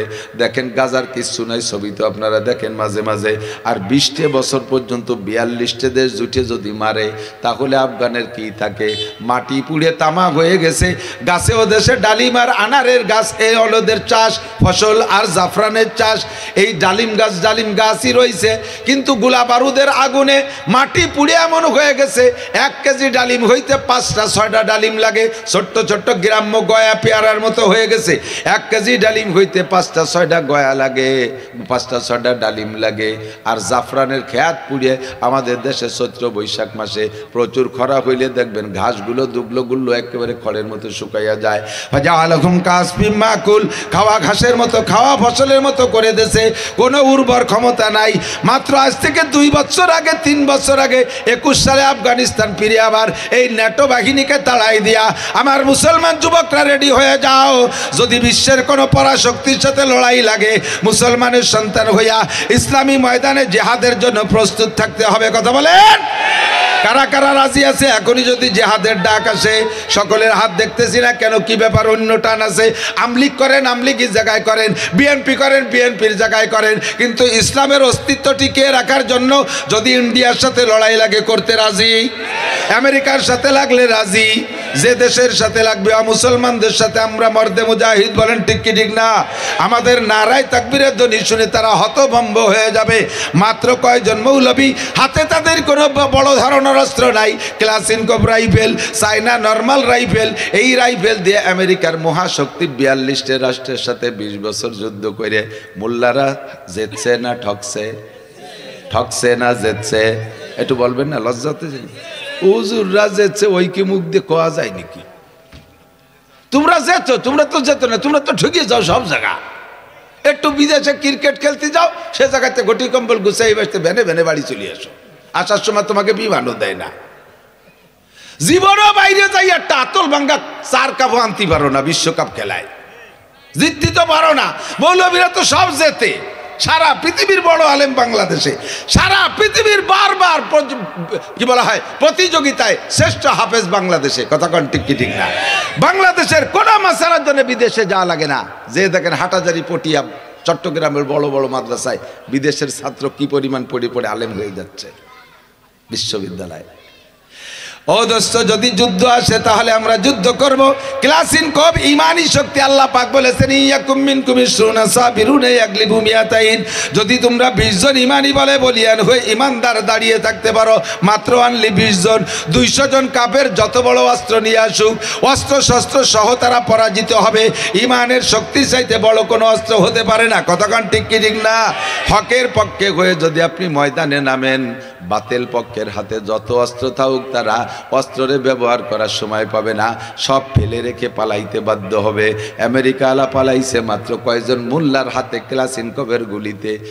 8,000 কোটি মার্কিন ডলার, 8,000 কোটি মার্কিন ডলারের অস্ত্র ফেলাই রেখা, সরঞ্জাম ফেলাই রেখা, হেলিকপ্টার বিমান ফেলাই রেখা, কামান ট্যাঙ্ক ফেলাই রেখা, এমনকি নিজেদের প্রয়োজনে সামানও নিতে পারে নাই। অনেকে ল্যাংটায় ঘুমাচ্ছিল, ওই অবস্থায় দৌড়ি মারছে, কাপড় পরারও সময় পাই নাই, মৌলবীকে ধাওয়ায়। আপনিও যদি ইমানদার ইমানি বলে বলিয়ান হয়ে থাকতে পারেন, বাংলার জমিনে আবারও সুখ শান্তি আল্লাহ দিতে বাধ্য। ঠিক কি ঠিক না? এই শান্তির কেন পাইছে যাকেন শান্তি? এই আমাদের বাড়ির মসজিদ মাদ্রাসার আফগানিস্তানের থেকে এক তবলিগ জামাত আসছে, 8 জনের এক জামাত, 12 জন, 4 জন বাঙালি আর 8 জন আফগানি। আফগানি ফিল্ডে যুদ্ধ করা মুজাহিদ, বাংলাদেশে ওটা কাজ করতেছে বিভিন্ন। আমার মাদ্রাসার মসজিদে 2 দিন সময় দিয়েছে। জিজ্ঞেস করলাম কেমন, কত প্রকারের যে আফগানি ফল আনছে, একটু টুরি আমাকে খাওয়াচ্ছে, যা জীবনও চোখে দেখিনি। এগুলো কোত্থেকে? আমাদের আফগানের ফল। এগুলো ছিল না, নষ্ট হয়ে গেছিল, গোলাবারুদে সব নষ্ট হয়ে গেছিল। এখন আল্লাহ তাআলা 2 বছরে কুরআনী আইন বাস্তবায়নের কারণে, ইসলামী শাসন ব্যবস্থার কারণে পরিপূর্ণ শরীয়ত বাস্তবায়ন করছি। জিনার বিচার হবে পাথর মারা, জিনার বিচার হবে চাবুক মারা, চলছে আফগানিস্তানে। চোরের বিচার হবে হাত কাটা, চলছে আফগানিস্তানে। আর কতলের পরিবর্তে কতল বিচার চলছে আফগানিস্তানে। সমস্ত কুরআনী শাসন ব্যবস্থা চলার কারণে আল্লাহ পাক কি রহমত দিয়েছে শুনবেন। কয় সেই গাছ রয়েছে, ডালিমের গাছও পাল্টাই নেই, মাটিও পাল্টাই নেই, গাছ সেইটাই রয়েছে। এখন 1 ডালিমই 1 কেজি। কন্যা সুবহানাল্লাহ। এখন 1 কেজি 1 ডালিম। আগে 1 কেজিতে 5 ডালিম 6 ডালিম লাগতো, এখন সেই গাছে ডালিম ধরে 1 ডালিমে। লোকজন বেশি বসে গেছে, হুজুরকে লোক হয়েছে কালেকশন করা। 1 টাকাও দেবেন না, ওয়াজ হবে খালি। ঠিক আছে, 1000 2000 দেবেন, 1 টাকার কি দেয় শোভা? একটা তো নাইও। আমাকে ডক্টর ইউনূস সরকার আইছে, সে সপ্তাহের দাম বাড়াই দিয়ে 5 টাকায় কোনো বাজার নাই, তাই তো শুনতেছি দোকানদাররা কয়। সিগারেটের দাম কত? 2টা সিগারেট খাবো হুজুররা, তাও খাওয়ার কায়দা নেই, দাম বাড়িয়ে 8 টাকা হয়ে গেছে। আল্লাহ হেফাজত করুক, বলেন আমিন। এর সব খোদার গজব, এগুলো সব কি খোদার গজব। দ্রব্যমূল্য আমাদের ক্রয় ক্ষমতার বাহিরে, এটাও কিন্তু খোদার গজব। আল্লাহ কয় সানাস্তাদরিজুহুম মিন হাইসু লা ইয়ালামুন। এই ধর্ম কোন দিক দিয়ে টের পাবি রে? দেখছেন আমেরিকা আলারে, আমেরিকা আলা ওই জায়গায় বসে গুটি চালায়, মাঝখানে সন্ত্রাস বানাইছিল ইসরায়েলের নেতানিয়াহুরে, ওর বাহিনীরে। আর মূল মুরব্বী কিন্তু ওই জো বাইডেন। আর নেতা ডোনাল্ড ট্রাম্প আসার আগেই পাইচারা দিয়ে দিয়েছে, মধ্যপ্রাচ্যে আগুন জ্বালিয়ে দেব। আল্লাহ কয় হ্যাঁ ঠিক আছে, তুমি মধ্যপ্রাচ্যে জ্বালাও আর আমি তোমার হেনে জ্বালাই। একটা মেজার কাঠি লাগে নাই, বাতাসে আর গাছের ঘষায়, বাতাসে আর গাছ আর পাথরের ঘষায় আগুন তৈরি হইয়া কিভাবে মারছে। যারা যুবকরা ফেসবুক দেখে থাকো, তোমরা খেয়াল করছো কিনা জানি না, আফগানিস্তানের ভূখণ্ডের মানচিত্রে দেখো, যে সাইজের ক্যালিফোর্নিয়ার ভূখণ্ডটা সেই সাইজের যতটুক জায়গা পড়ছে, আফগানিস্তান গাজার ভূখণ্ড যেমন যে ম্যাপে, ক্যালিফোর্নিয়ার ভূখণ্ড সেই ম্যাপে হুবহু ততটুক জায়গাকে শেষ করে দিয়েছে। তোমরা পড়াইছো 16 মাস আর আল্লাহ পড়াইছে 1 সপ্তাহ, 2 সপ্তাহ। এরপর আজকে রাত্রে খবর দেখলাম সামনের সপ্তাহে নতুন করে আবার আসতেছে, সেটা আরো ভয়াবহ, তা ঠেকানোর মতো কিছু নাই। সানাস্তাদরিজুহুম মিন হাইসু লা ইয়ালামুন। কোন দিক দিয়ে মারবো টেরও পাবি না, খালি উড়ো আসবে। ডাল কয় দিক পাবি, খালি উড়ো আসবে, উড়ে আসবে, কোপ হতে থাকবে ঠেকা। এক জায়গা নিবে আর এক জায়গা জলে, এক জায়গা নিবে আর দাদির মতো। দেখছেন না কুকসিতি দায় দিচ্ছে, ওই বললাম যে বগলের মধ্যে খালি খাই যাচ্ছে। এ জায়গা চারটি চারটি দেয় যে এই কানসিরের এই জায়গা খানিক চাক ধরছে, ঠিক না? এক জায়গা চারটি না চারটি, আর এক জায়গা একে টাইমে 9টা ফ্রন্টে আগুন জ্বলতেছে, নিবেবি কয় জায়গা? আল্লাহ পাক বলেন সানাস্তাদরিজুহুম মিন হাইসু লা ইয়ালামুন। যুবক, পাগলামি করো না। ইন্না বাতশা রাব্বিকা লাশাদীদ। তুমি তো তাদেরটা দেখে হাসতেছো, তুমি নিজের দিকে তাকাও তো। ইস্তাফতি কলবাক। আমি মাওলানা নাসির আমার দিকে তাকাই, আমি তো বড় হুজুর, একেবারে প্রধান বক্তা সাজাইয়া নারায় তাকবীর দিয়ে আইডি নাড়ের মতো আমার এনে উপরে উঠেছে। আমি আমার খবর জানি, আমারই নিয়ে আমি ভয় পাই। আমি যে অন্যায়গুলো করি আল্লাহ তাআলা যদি ওপেন করে দেয়, সমাজে ইজ্জত তো দূরের কথা, আল্লাহ আমাকে গজব দিয়ে ধ্বংস করে দিতে পারে। মেহেরবান আল্লাহ সত্তার, আল্লাহর এক নাম সত্তার। সত্তার মানে গোপনকারী। আমার আপনার দোষকে গোপন করে রাখছে বিদায় সমাজে মুখ দেখায় ঘুরি, কথা কর না কেন? সাবালেক থেকে নিয়ে এ পর্যন্ত যাদের বয়স, নাবালেগ আলারা বাদ, সাবালেক থেকে নিয়ে উপর পর্যন্ত যারা যে বয়স পাইছেন, প্রত্যেকের জিন্দেগিতে এমন অপরাধ করা আছে, আমি চ্যালেঞ্জ, এমন অপরাধ করা আছে যে একটা অপরাধ প্রকাশ পাইলে সমাজে আপনাকে জুতো মারতীয় মানুষে ঘৃণা করত। এমন এমন অপরাধ করা আছে। মেহেরবান আল্লাহ সত্তার নামের ওসিলায় গোপন রাখছে। এই গোপনের ভিতর দিয়ে ক্ষমা চাইয়া আমাকে স্বাভাবিক হয়ে আসতে হবে, গোপনীয়তার ভিতর দিয়ে আমাকে ক্ষমা চেয়ে জায়গায় চলে আসতে হবে, আল্লাহর রহমত নিতে হবে। আফগানিস্তানে যে আল্লাহ রহমত দান করছেন, আগের পুরন ইতিহাস বলতাম, সাহাবায়ে কেরামদের এই করছে, অমুক নবীর জামানায় এই করছে, সমক নবীর জামানায় এই করছে, এগুলো পুরন কিস্সা বলতাম। এখন কিস্সা পুরন নাই, সব নতুন হয়ে গেছে। আল্লাহ পাক আবার নতুন করে শুরু করে দিয়েছে। তাকায় দেখো আফগানিস্তানে, যাও গাজায় যাও, আজকে সারা পৃথিবীর সেই ন্যাটো বাহিনী কিন্তু গোপনে গোপনে আমেরিকার সমর্থন করতেছে। গাজা আলাদের কি আছে? মাত্র 42 মাইল লম্বা, 42 কিলোমিটার লম্বা, 12 কিলোমিটার জায়গা। তা তো আমাকে এই আলফাডাঙ্গা, আপনাকে আলফাডাঙ্গা নাকি বলমারি থানার চাইতে ছোট হবে মনে হয়। বলমারি থানা কিন্তু 42 কিলোমিটারের চাইতে বেশি লম্বা। আবার গোপালগঞ্জ 42 কিলোমিটার সে বেশি লম্বা, কাশিয়ারি 42 কিলোমিটার সে বেশি লম্বা। একটা থানার চাইতে ছোট একটা জায়গারে এত বড় মহাশক্তি যে আজকে 16টা মাস মারতিছে, এরপরে এখনো পর্যন্ত কিছুই করতে পারে না সাধারণ পাবলিককে মারা ছাড়া। এই মুজাহিদরা কোন জায়গাতে যে মারে, এরা কোন জায়গাতে যে মারে, লাস্টে তাদের সাথে পরাজয় বরণ করে শান্তি চুক্তি করতে বাধ্য হয়েছে। শুনছেন না খবর? শুনছেন না? এর শান্তি চুক্তি মানে কি? ইসরায়েল হেরে গেছে। একটু নারায়ে তাকবীর, নারায়ে তাকবীর। বিশ্বের মুসলিম সবাই বলতেছেন না, কষ্ট পাইলাম। জবান খুলে সবাই বলেন নেই, আওয়াজে তো টের পাই। মুসলমানদের বিজয় আপনি খুশি না? বিশ্ব নবীর অপমানে যদি নাকাদে তোর মন, মুসলিম নয় মুনাফিক, তুই নবীজির দুশমন।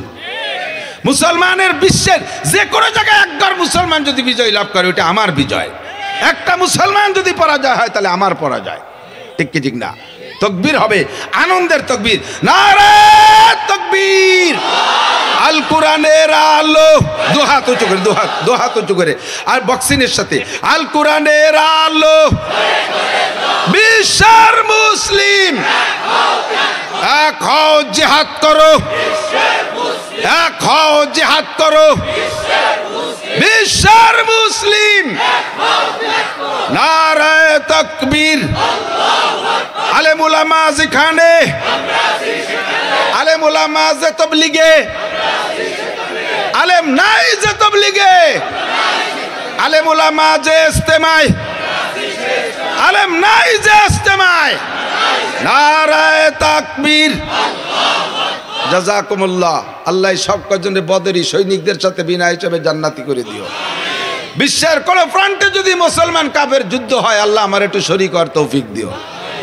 এই সামনে দিয়ে কয়জন কইছে, পিছন কয়জন পাবে, নামা গেল কত কাজ বাহির হয়েছে, এখনো বিয়ে আনলাম না, এরপরে কত জায়গা যোগাযোগ করছে, সে জায়গা একটু সাক্ষাৎ হলো না। আল্লাহু আকবার।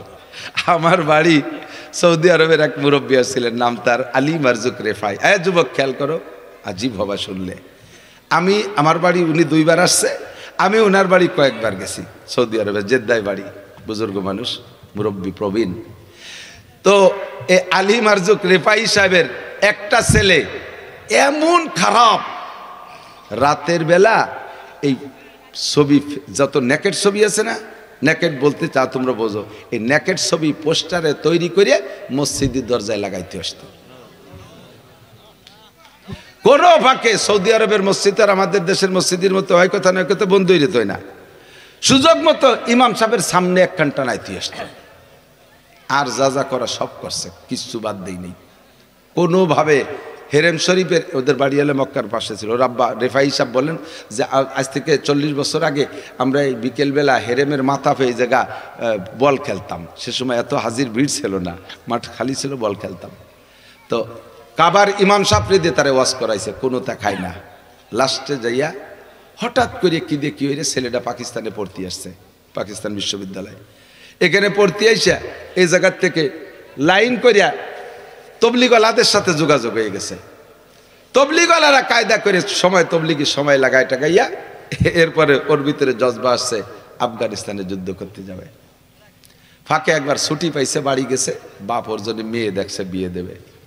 বাপে চাইতেছে যে যুবক আফগানিস্তানে গেলে তো শহীদ, বাপরা তো একটু মায়া করতেই পারে, যাতে বিয়ে দিলি বোট টানে বাড়ি আটকে থাকে, যাতে আর আফগানিস্তানে যাইতে না চায়। এখন ওরে মেয়ে দেখাইছে, মেয়েটে দেখে টেকে পছন্দ টছন্দ করে আংটি টাংটি প্রাথমিক সব কাজ কমপ্লিট হয়ে গেছে।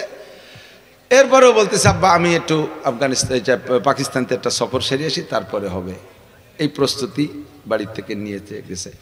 কিন্তু পাকিস্তানে আইসিয়া ও চিঠি লেখছে, আব্বা আমি দুনিয়ার মেয়ে বিয়ে করব না, আমি জান্নাতি হুর ছাড়া বিয়ে করব না, দুনিয়ার কোনো মহিলা আমি ব্যবহার করব না। আব্বা কাঁদতেছে। এই চিঠি লেখার 1 সপ্তাহ পরে উনি তখন হজে আরাফাতের মাঠে রেফাই সাহেব ওই জায়গায় থাকতে পাকিস্তান থেকে ফোন, আফগানিস্তান থেকে ফোন গেছে, কদ মাতা ইবনুক, কদ শাহিদা ইবনুক, আপনার ছেলে আফগানিস্তানের ময়দানে শহীদ হয়ে গেছে। শহীদ মানে ডাইরেক্ট জান্নাতি। সে জান্নাতি মেয়ে বিয়ে করবে, দুনিয়ার কোনো মেয়ে বিয়ে করবে না। মেয়ে দেখা, অলংকার পরানো, সেই মেয়ের সাথে তার বিয়ে হয় নাই। এমন খারাপ ছেলেটা আল্লাহর রহমতে বালদের হাতের সোয়া লাইগা লাস্টে সে জান্নাতি যুবক শহীদ হয়ে দুনিয়া থেকে গেছে, জান্নাতি মেয়ে বিয়ে করার সিদ্ধান্ত নিয়ে গেছে। ও যুবক, তুমি প্রস্তুতি নাও, দুনিয়ার এর মধ্যে কোনো স্বাদ নাই, কোনো স্বাদ নাই। কিছুক্ষণ হযরত আলী রাদিয়াল্লাহু আনহু বলেন, যুবকদেরকে বলছি, মুরব্বীরা কষ্ট পেয়েন না। আর হযরত আলীকে জিজ্ঞেস করছে একজন, হুজুর বিয়ের হাকিকাত কি, যে বিয়ে করি না আমরা, এর বিয়ের হাকিকাত বাস্তবতা কি? তো উনি বললেন বিয়ের হাকিকাত 7টা। বিয়ের হাকিকাত 7টা। 1 নম্বরে সুরুরু শাহরিন, একদিন লাফাইছো ফালাইছো, বউ নিয়ে মাসখানিক কাটানোর পরে সে খুশি শেষ, সুরুরু শাহরিন, মাসখানিকের খুশি। 2 নম্বরে লুজুমু মাহরিন, 1 বোঝা টাকা দেন মোহর হিসেবে গাড়ে চাপে, এই হলো বিয়ে। ইয়া শোধনা দিতে পারলে মাজা ভাঙিয়ে ফেলে দেবে কিয়ামতে বাড় হইয়ে ফেরেশতারা। ওই বৌতি ব্যারিকেড দেবে পুলসিরাতে, বুড়ো টা ফেলা, টাকা না দিয়ে 1 কদম জাতি দেবে না, লুজুমু মাহরিন। 3 নম্বরে কুসুরু জাহরিন, জীবন ভরে বিয়ে করার পরেতেই তো খাটনি নতুন হয়ে শুরু হয়। যতদিন বিয়ে না করে ততদিন কুলাঙ্গার, কোনো জয় ঝামেলা নাই, কামাই আল্লাহ বললাম না আল্লাহ না আল্লাহ, বন্ধু বান্ধবের সাথে সাইডে ঘুরে ফিরে বোন বাড়িতে, মাই বাড়িতে, মামা বাড়িতে, খালা বাড়িতে খাই বেড়ালে তো চলে যায়। বিয়ে করার পরে জুমাইল গাড়ি ওঠে, এরপরে প্রত্যেক বছরে প্রোডাকশন শুরু হয়ে যায়, 4ডে 5টা লালটু বল্টু জুয়েল টুয়েল ডলি বলি এই ফালতি যায়, খাটতি খাটতি মাজা ভাঙ্গে যায়। এর নাম হলো কুসুরু জাহরিন, খাটতি খাটতি মাজা ভাঙ্গে। 3টা, কয়টা হয়েছে মনে আছে নাকি? সুরুরু শাহরিন, লুজুমু মাহরিন, কুসুরু জাহরিন, এরপরে হুমুমু দাহরিন, জীবন ভরে দুশ্চিন্তা, খাওয়াবো কোত্থেকে, পড়াবো কোত্থেকে, বউরে কি দেবো, এরপরে বিয়ে দেবো কি রে, ছেলেটা বিয়ে দেবো কোন যায়, মেয়েটা বিয়ে দেবো কোন, জীবন ভরে দুশ্চিন্তা না, ঘর বাড়ি কোথায় কি করব, বেড বিছানা কি করব, প্রত্যেকে আলাদা আলাদা রুম দেবো, 1 রুমের মধ্যে গোষ্ঠী শুদ্ধ থাকা যায় না, এই দুশ্চিন্তা জীবনটা ভরে কেটে যায়, ঠিক কি না? এরপরে এদিক তাকান, কি বলে হুমুমু দাহরিন, লুজুমু মাহরিন, কুসুর জাহরিন, সুরুর শাহরিন, তারপরে হলো নুজুলু কবরিন। লাস্টে এই দুশ্চিন্তা করতে করতে খাটতে খাটতে কবরে চলে যাবা, মরে যাবা। বিয়ের পথ কাছাই আইছে, বিয়ের সুখ শান্তি কাছাই গেছে। এরপরে দুখুলু জান্নাতিন আও নারিন, ভালোভাবে যদি বউরে সন্তানদের পরিচালনা করতে পারো বেহেশতে যাবা, অথবা জাহান্নামে যাবা। বিয়ে হলো এই। তো এই বিয়ে দুনিয়ায় করবা না তারা। হুজুর বলেন মান রাগিবা আন নিকাহ মিন সুন্নতি ফামান রাগিবা আন সুন্নতি ফালাইসা মিন্নি। এ যুবক, বিবাহ আমি নবীর সুন্নাত, আমি নবীও বিয়ে করেছি, আমি 11টা বিয়ে করেছি, বিয়ে করা আমার সুন্নাত। ফামান রাগিবা আন সুন্নতি, দুনিয়ায় যে আমার সুন্নাত থেকে মুখ ফিরে থাকে, বিয়ে করে না, সন্ন্যাসী সেজেতে না, আমি বিয়ে করবো না, আমি বিয়ে করবো না, বিয়ে করবো না তো আকাম করি বেড়া মানে কি খালি খালি বিয়ে করবা ফমান রাগিবান সুন্নতি ফালাইসা মিন্নি, সে আমার উম্মতি না যে বিয়ে করতে না চায়। বিয়ে দুনিয়ায় করবা, কিন্তু বিয়ের বাস্তবতা তো ওখানে। মনে মনে টার্গেট থাকবে, যদি ময়দান পাই ইনশাআল্লাহ জিহাদে নামবো, আমি শহীদ হব, আমি জান্নাতি নারী বিয়ে করব। কথা বলেন ঠিক ঠিক না? আমি জান্নাতি নারী উপভোগ করব।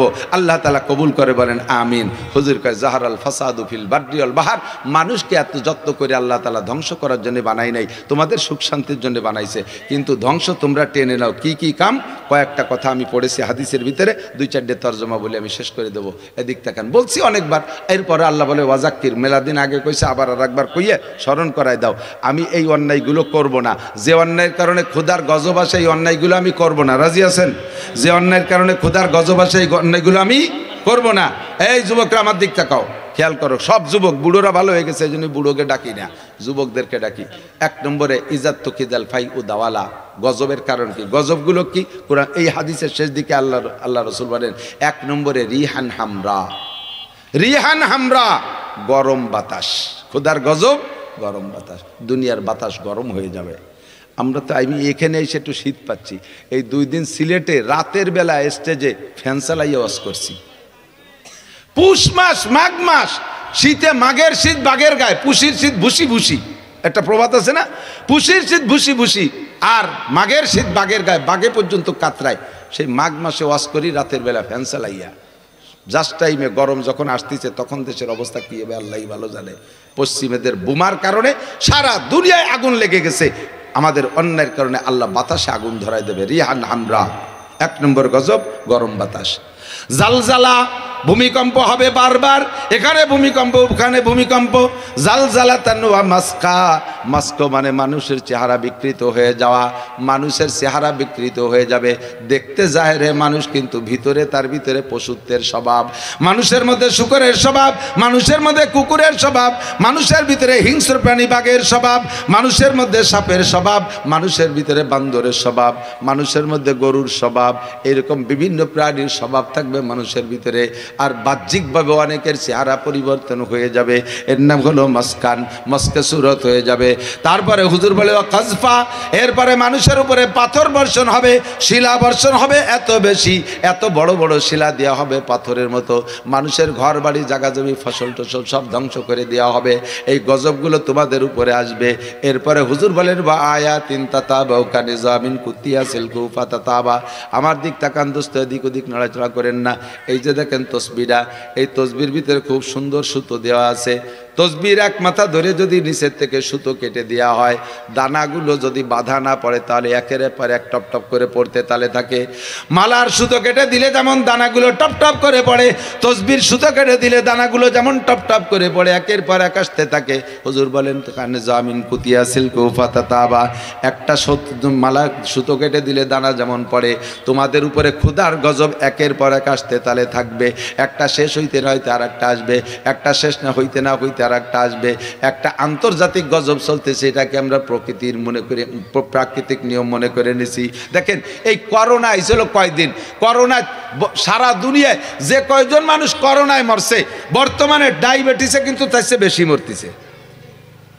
প্রত্যেক 11 জনের মধ্যে একজন মানুষ ডায়াবেটিস আক্রান্ত, প্রত্যেক 11 জন মানুষের মধ্যে একজন মানুষ ডায়াবেটিস আক্রান্ত।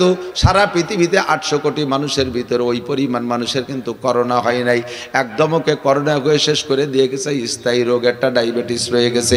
হাজার হাজার মানুষকে রোগী দেখেন নাই, নামও পাল্টে গেছে, রোগও বাইরে গেছে। সে সময় স্ট্রোকে বলা হতো হার্ট ফেল করা, 2-1টা হার্ট ফেল করে মারা যাইতো, রিয়ার খুবই কম দেখা যেত। আর এখন কি পরিমাণ মারতেছে।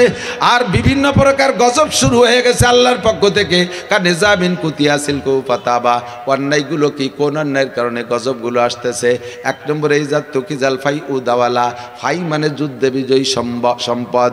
যুদ্ধ করে বিজয় হওয়ার পরে যেই সম্পদগুলো অমুসলমানদের থেকে বা প্রতিপক্ষর কাছ থেকে অর্জন করা হয়, একে আরবিতে বলে ফাই। তার মানে যুদ্ধে বিজয়ী গনিমতের সম্পদ।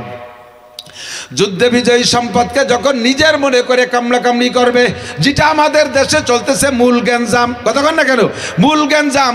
আমরা এক দল বলি আমরা দেশ স্বাধীন করেছি, আবার সামনের পর আর এক দল কয় না তোমরা স্বাধীন করো না, আমরা ঘোষণা দিয়েছি।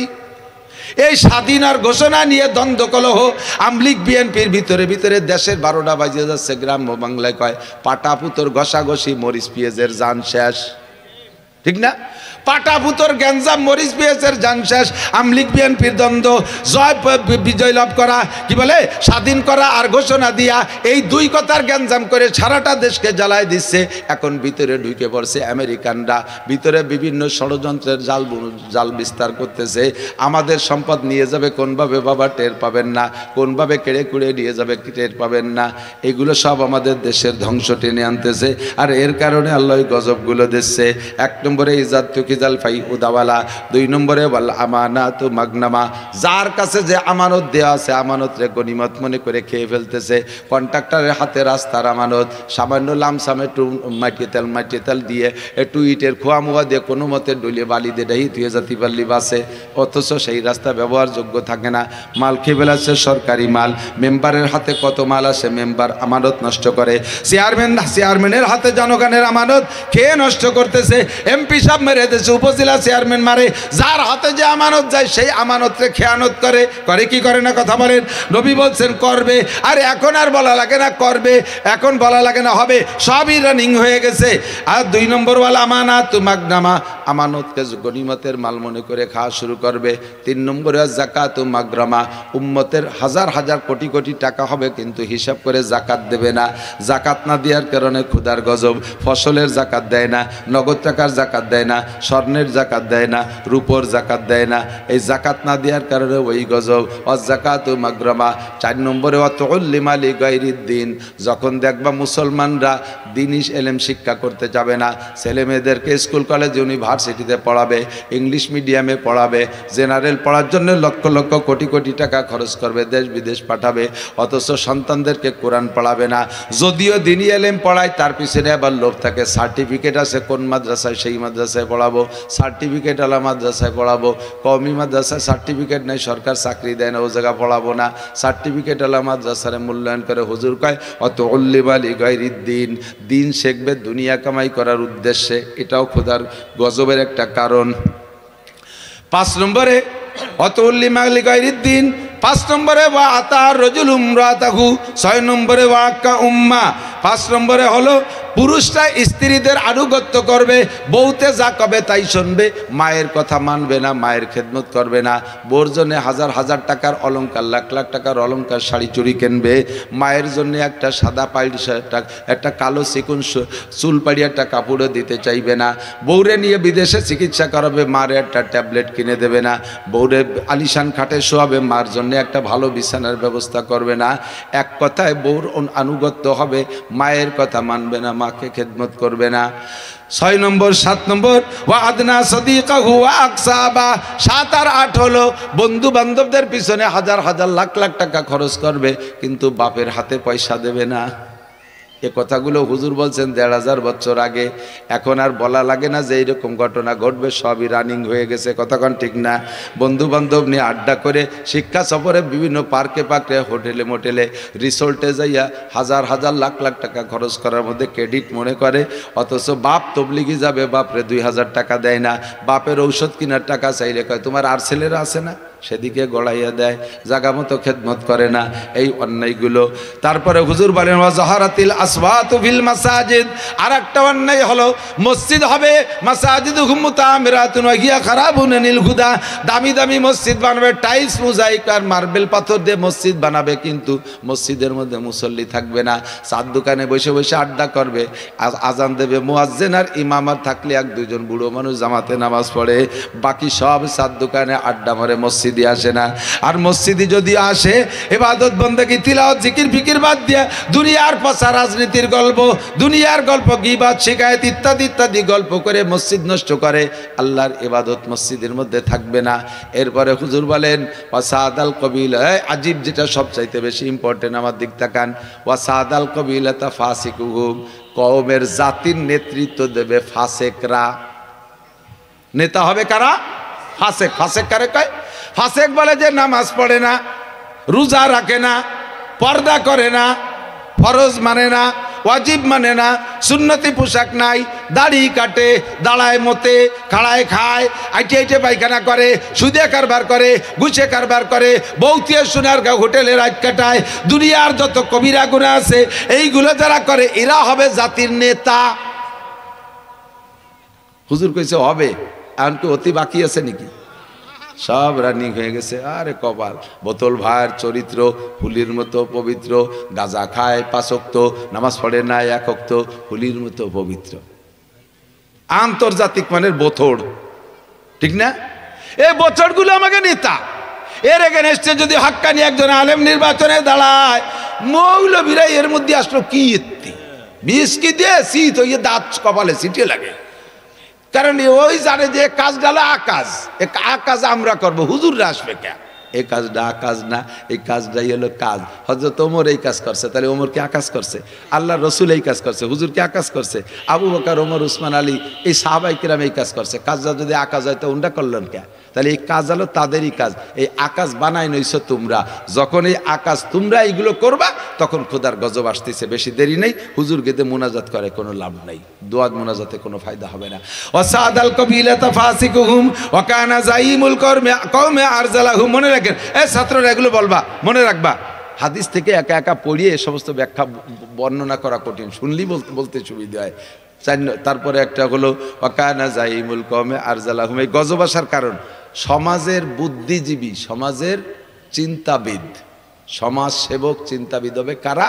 সবচাইতে নিকৃষ্ট মানুষ। আজ থেকে 10 বছর আগে যারে মাঠে মানসিক কামলা কিসেন নেই, অন্য কিসেনটা কয় যে ওরে নিলি আমরা কাজ করব না, ওর কান পচা, ওর গালে গন্ধ, বাতাসের বাটিতে কাজ করা যায় না, ওর খাইজনি চুলকনি, ওর বাতাসের বাটিতে গিলা বসলে আমাকেও খাইজনি হবে না, ওরে নিলি কাজ করব না। হঠাৎ করে সেই লোকের ছেলে একটা কি এর আমেরিকান কার্ড একখান পাইয়ে বিদেশে চলে গেছে, নাম ছিল আগে শামু, কি কত হ্যাঁ শামীয় কামলা, নাম কি? শামীয় কামলা। এই শামীয় কামলা ছেলে হঠাৎ করে আমেরিকা যেয়ে বস্তা ভরে টাকা পাঠায়, এখন নাম হচ্ছে শামসুল হক সাহেব। কোন মিটিং এই শামীয় কামলা ছাড়া হবে না এখন, যে কিচ্ছু বাজে না, কথা কথি গেলি গাল দিয়ে জিব্বে দিয়ে স্যাপ সেটে আর গালের গন্ধের জ্বালা টিয়া যায় না। সেই শামীয় কামলা হয়েছে সমাজের বুদ্ধিজীবী। এগুলো হবে না হইছে? কথা কন না কে? আছে না নাই? বকলমে বুথা টিপসই ছাড়া পারে না, তিনি বড় চেয়ারে বসতে হবে, কারণ উনি লাখ লাখ টাকার মালিক, ছেলে বিদেশে থাকে আমেরিকা। শামীয় কামলা এখন শামসুল হক সাহেব। আমি কই না, হুজুর কয়ে দিয়ে গেছে, তাতে আমি বাংলা হতেছি খালি। ওয়াকানা যাইমুল কওমে আরজালাহুম। আর একটা যা কইছে একেবারে খাপে খাপ মিশে গেছে। ওয়া উকরিমার রাজুলু মাকাফাতা শাররিহি। মানুষকে সম্মান করা, এমন এমন ব্যক্তি হবে সমাজে যারে সম্মান করার মতো কোনো যোগ্যতা তার মধ্যে নাই, অথচ তারে সম্মান করা লাগবে তার ক্ষতির ভয়তে। যদি সম্মান না করি, কোন পেছে আবার কোন মামলায় ডুয়ে দেয়, কোন দল দিয়ে আবার মাইরি ধরে পাটপাট করে ফেলে দেয়, কোন দিক দিয়ে জায়গা জমি দখল করে নেয়। এই জন্য মাতুব্বার কওয়া লাগে, সার বস কওয়া লাগে। কথা কোন ঠিক না? আছে না নাই? এগুলো হবে না, হয়ে গেছে না? তালি গরম বাতাসের অপেক্ষা করেন, তাড়াতাড়ি এসি মেসি লাগাই জানেন। মানুষকে সম্মান করা হবে ক্ষতির ভয়ে, মূলত সম্মান পার মতো কোনো যোগ্যতা তার মধ্যে নাই। এরপরে হুজুর বলেন জহরাতিল মাযিফ ওয়াল কায়নাত। আর একটা কাজ বেড়ে যাবে, সেটা হলো প্রচুর গান বাজনা বাদ্যযন্ত্র। মুসলমানদের মুসলিম প্রোগ্রাম অনুষ্ঠান, তার মধ্যেও ড্যাক্স ডিজে বাজাইয়া ধুমধারাক্কা মসজিদের ইমাম মুসল্লিদের নামাজ পর্যন্ত ডিস্টার্ব করে, ঠিক না? হ্যাঁ, ইমাম সাহেব এসে আমার কাছে জিজ্ঞেস করতেছে, ছোট অল্প বয়সী ইমাম, মশলা মশলা তেমন জানে না, কয় হুজুর এই নামাজের মধ্যে 2 ফুট পেশাব বার হয়ে গেলে কি নামাজ ছুটে যায় নাকি? আমি কই যে কি কই চাইতা তুই ইমামতি পেশাব বার হয়ে গেলে নামাজ তাই নাকি? অজু ভাঙ্গার কারণ কয়টা? 7টা। তা তার মধ্যে আসে না পেশাব পায়খানা রাস্তায় দেখি সুবেরলি, তার তো আছে। তো কি হয়েছে কি? কয় হুজুর আমার সে মুসল্লি বুড়ো একজন, এই পাশের বাড়ির যুবকরা মুসলমানি অনুষ্ঠানে এমন বেগে ঢোল বাজাচ্ছে, বুড়ো 3-4 জনের এই ঘটনা ঘটিয়ে গেছে। না ওকে নামাজ শেষ করে, তাহলে তো আমারও নামাজ হয় নেই, ও বলে মুতিয়ে দিচ্ছে নামাজের মধ্যে ঢোলের বাড়ির ঠেলায়। আসো সারা রাত ঢোল ডগর বাজাবাজি, আছে না নাই? পুলাবার একটু পিকনিক করতে যাবে, আরে ঢোলের বাড়ি। আর আমাদের এই যে মৌলবীরা ইসলামী সঙ্গীত বানাইছে, হ্যাঁ ইসলামী সঙ্গীত, এর ভিতরে যে বেগে বাজায় এর ভিতরে ওর সাথে মিউজিক দিয়ে দেয়, এটা হারাম, সম্পূর্ণ হারাম, সম্পূর্ণ হারাম। যেভাবে মিউজিক দেওয়ার ভিতরে আর যেভাবে ঢোলের বাড়ির মতো আওয়াজ হয়, শব্দই ওর গজলই বোঝা যায় না। আগের গজল কত মায়াবী গজল ছিল। হ্যাঁ, মাও কান্দে বাপো কান্দে, কান্দে ভাই ভেবে দেখো সঙ্গের সাথী কেহ নাই। ছেলে কান্দে মেয়ে কান্দে আব্বা হায়, স্ত্রী কান্দে স্ত্রী কান্দে প্রাণের স্বামী চলে যায়। আমার তো সুর নেই, গলা ভাঙ্গা। সুরওয়ালারা টান দিলে মানুষের চোখের পানি পড়তে বাধ্য হবে। আরে এখন গান গায় ইসলামী সঙ্গীত, ইসলামী না কি দূরিত্বে তো শব্দ বোঝা যায় না। মনে হয় যেন হিন্দুরা দুয়া গাচ্ছে আর ওই রবি ঠাকুরের গান গাচ্ছে, মমতাজের গান চলতেছে, এইরকমই বোঝায়। সাথে তো ঢোলের বাড়ি আছেই। কোন উলামায়ে কিরাম এই গানকে সমর্থন করে না। ও আমি সহ্য করতে পারি না। শেষ করে ফেলেছে, ওয়াজের নূর নষ্ট করে ফেলাইছে। এরপরে জহারাতিল মাহাজেবল কায়নাত ও সুরিবাতিল কুমুর। 14 নম্বর হলো মদ বেড়ে যাবে, গাঁজা এবা ফেনসিডিল বিভিন্ন প্রকারের মাদক বেড়ে যাবে। 14 নম্বর। আর 15 নম্বর ওয়ালা আনা আখিরু হাজিল উম্মতে আউয়ালাহা। আর শেষকালের পাঙ্কু পুঙ্কুরা আইসে আগের বড় বড় মানুষদেরকে সমালোচনা করবে। ই কি ছিল, ও কি ছিল, ও কি এড়ে গেছে, ও কি জিয়া কি এড়ে গেছে, এর সাত দেশের কি এড়ে গেছে, মজিবার কি এড়ে গেছে। উনি সব করার জন্য বইছে। কতক্ষণ পুরনো মুরব্বীদেরকে সমালোচনা। আগের হুজুরা লেখাপড়া জানতো না, কলেজে 2 অক্ষর পড়ে কখন ছটি বই বগরে নিয়ে 8 টাকা তারাবির পাইতারা দিয়ে বেড়াচ্ছে। ভাই আব্দুল মালিক সাহেব কি জানে, হাটহাজারি হুজুর কি জানে, নাসির হুজুর কি জানে, তুই সব জানিস। একটু সামনে বয়, তোরে হাদিস খুলিয়ে দেবো। আজকে হুজুর বুখারী শরীফ পড়াইছে, ওর একটা লাইন যদি তুই পড়তে পারিস আমি 1 মাসের ইনকাম তোরে দিয়ে দেবো। একটা লাইন যদি তুই রিডিং পড়তে পারিস। আহলে হাদিস কলাতে এসে 6 পাতার বুখারী বগল বেরিয়ে নিয়ে তারাবি বেশি বেড়াচ্ছে। ভাবি এই যে তারাবি 8 টাকা নেন, কি দিস কহেন বুখারী শরীফ। বুখারী দিন নাসির হুজুর কলে 1 খারের গায়ে 7 কেজি ওজন, তোর বগলে এত বুখারী। ও বুখারী বাড়িও না বগলে তে হসমটাই নিয়ে ছেড়ে আল্লাহ জানে, হস করে টাই বুখারী দেয়। দাতাল কোন জায়গা ইসলামে শেষ করে দিয়েছে। পাঙ্কু পুঙ্কুরা তবলিগ করে বড় বড় উলামায়ে কিরামের সাথে সমালোচনা করতেছে, বেয়াদবি করতেছে।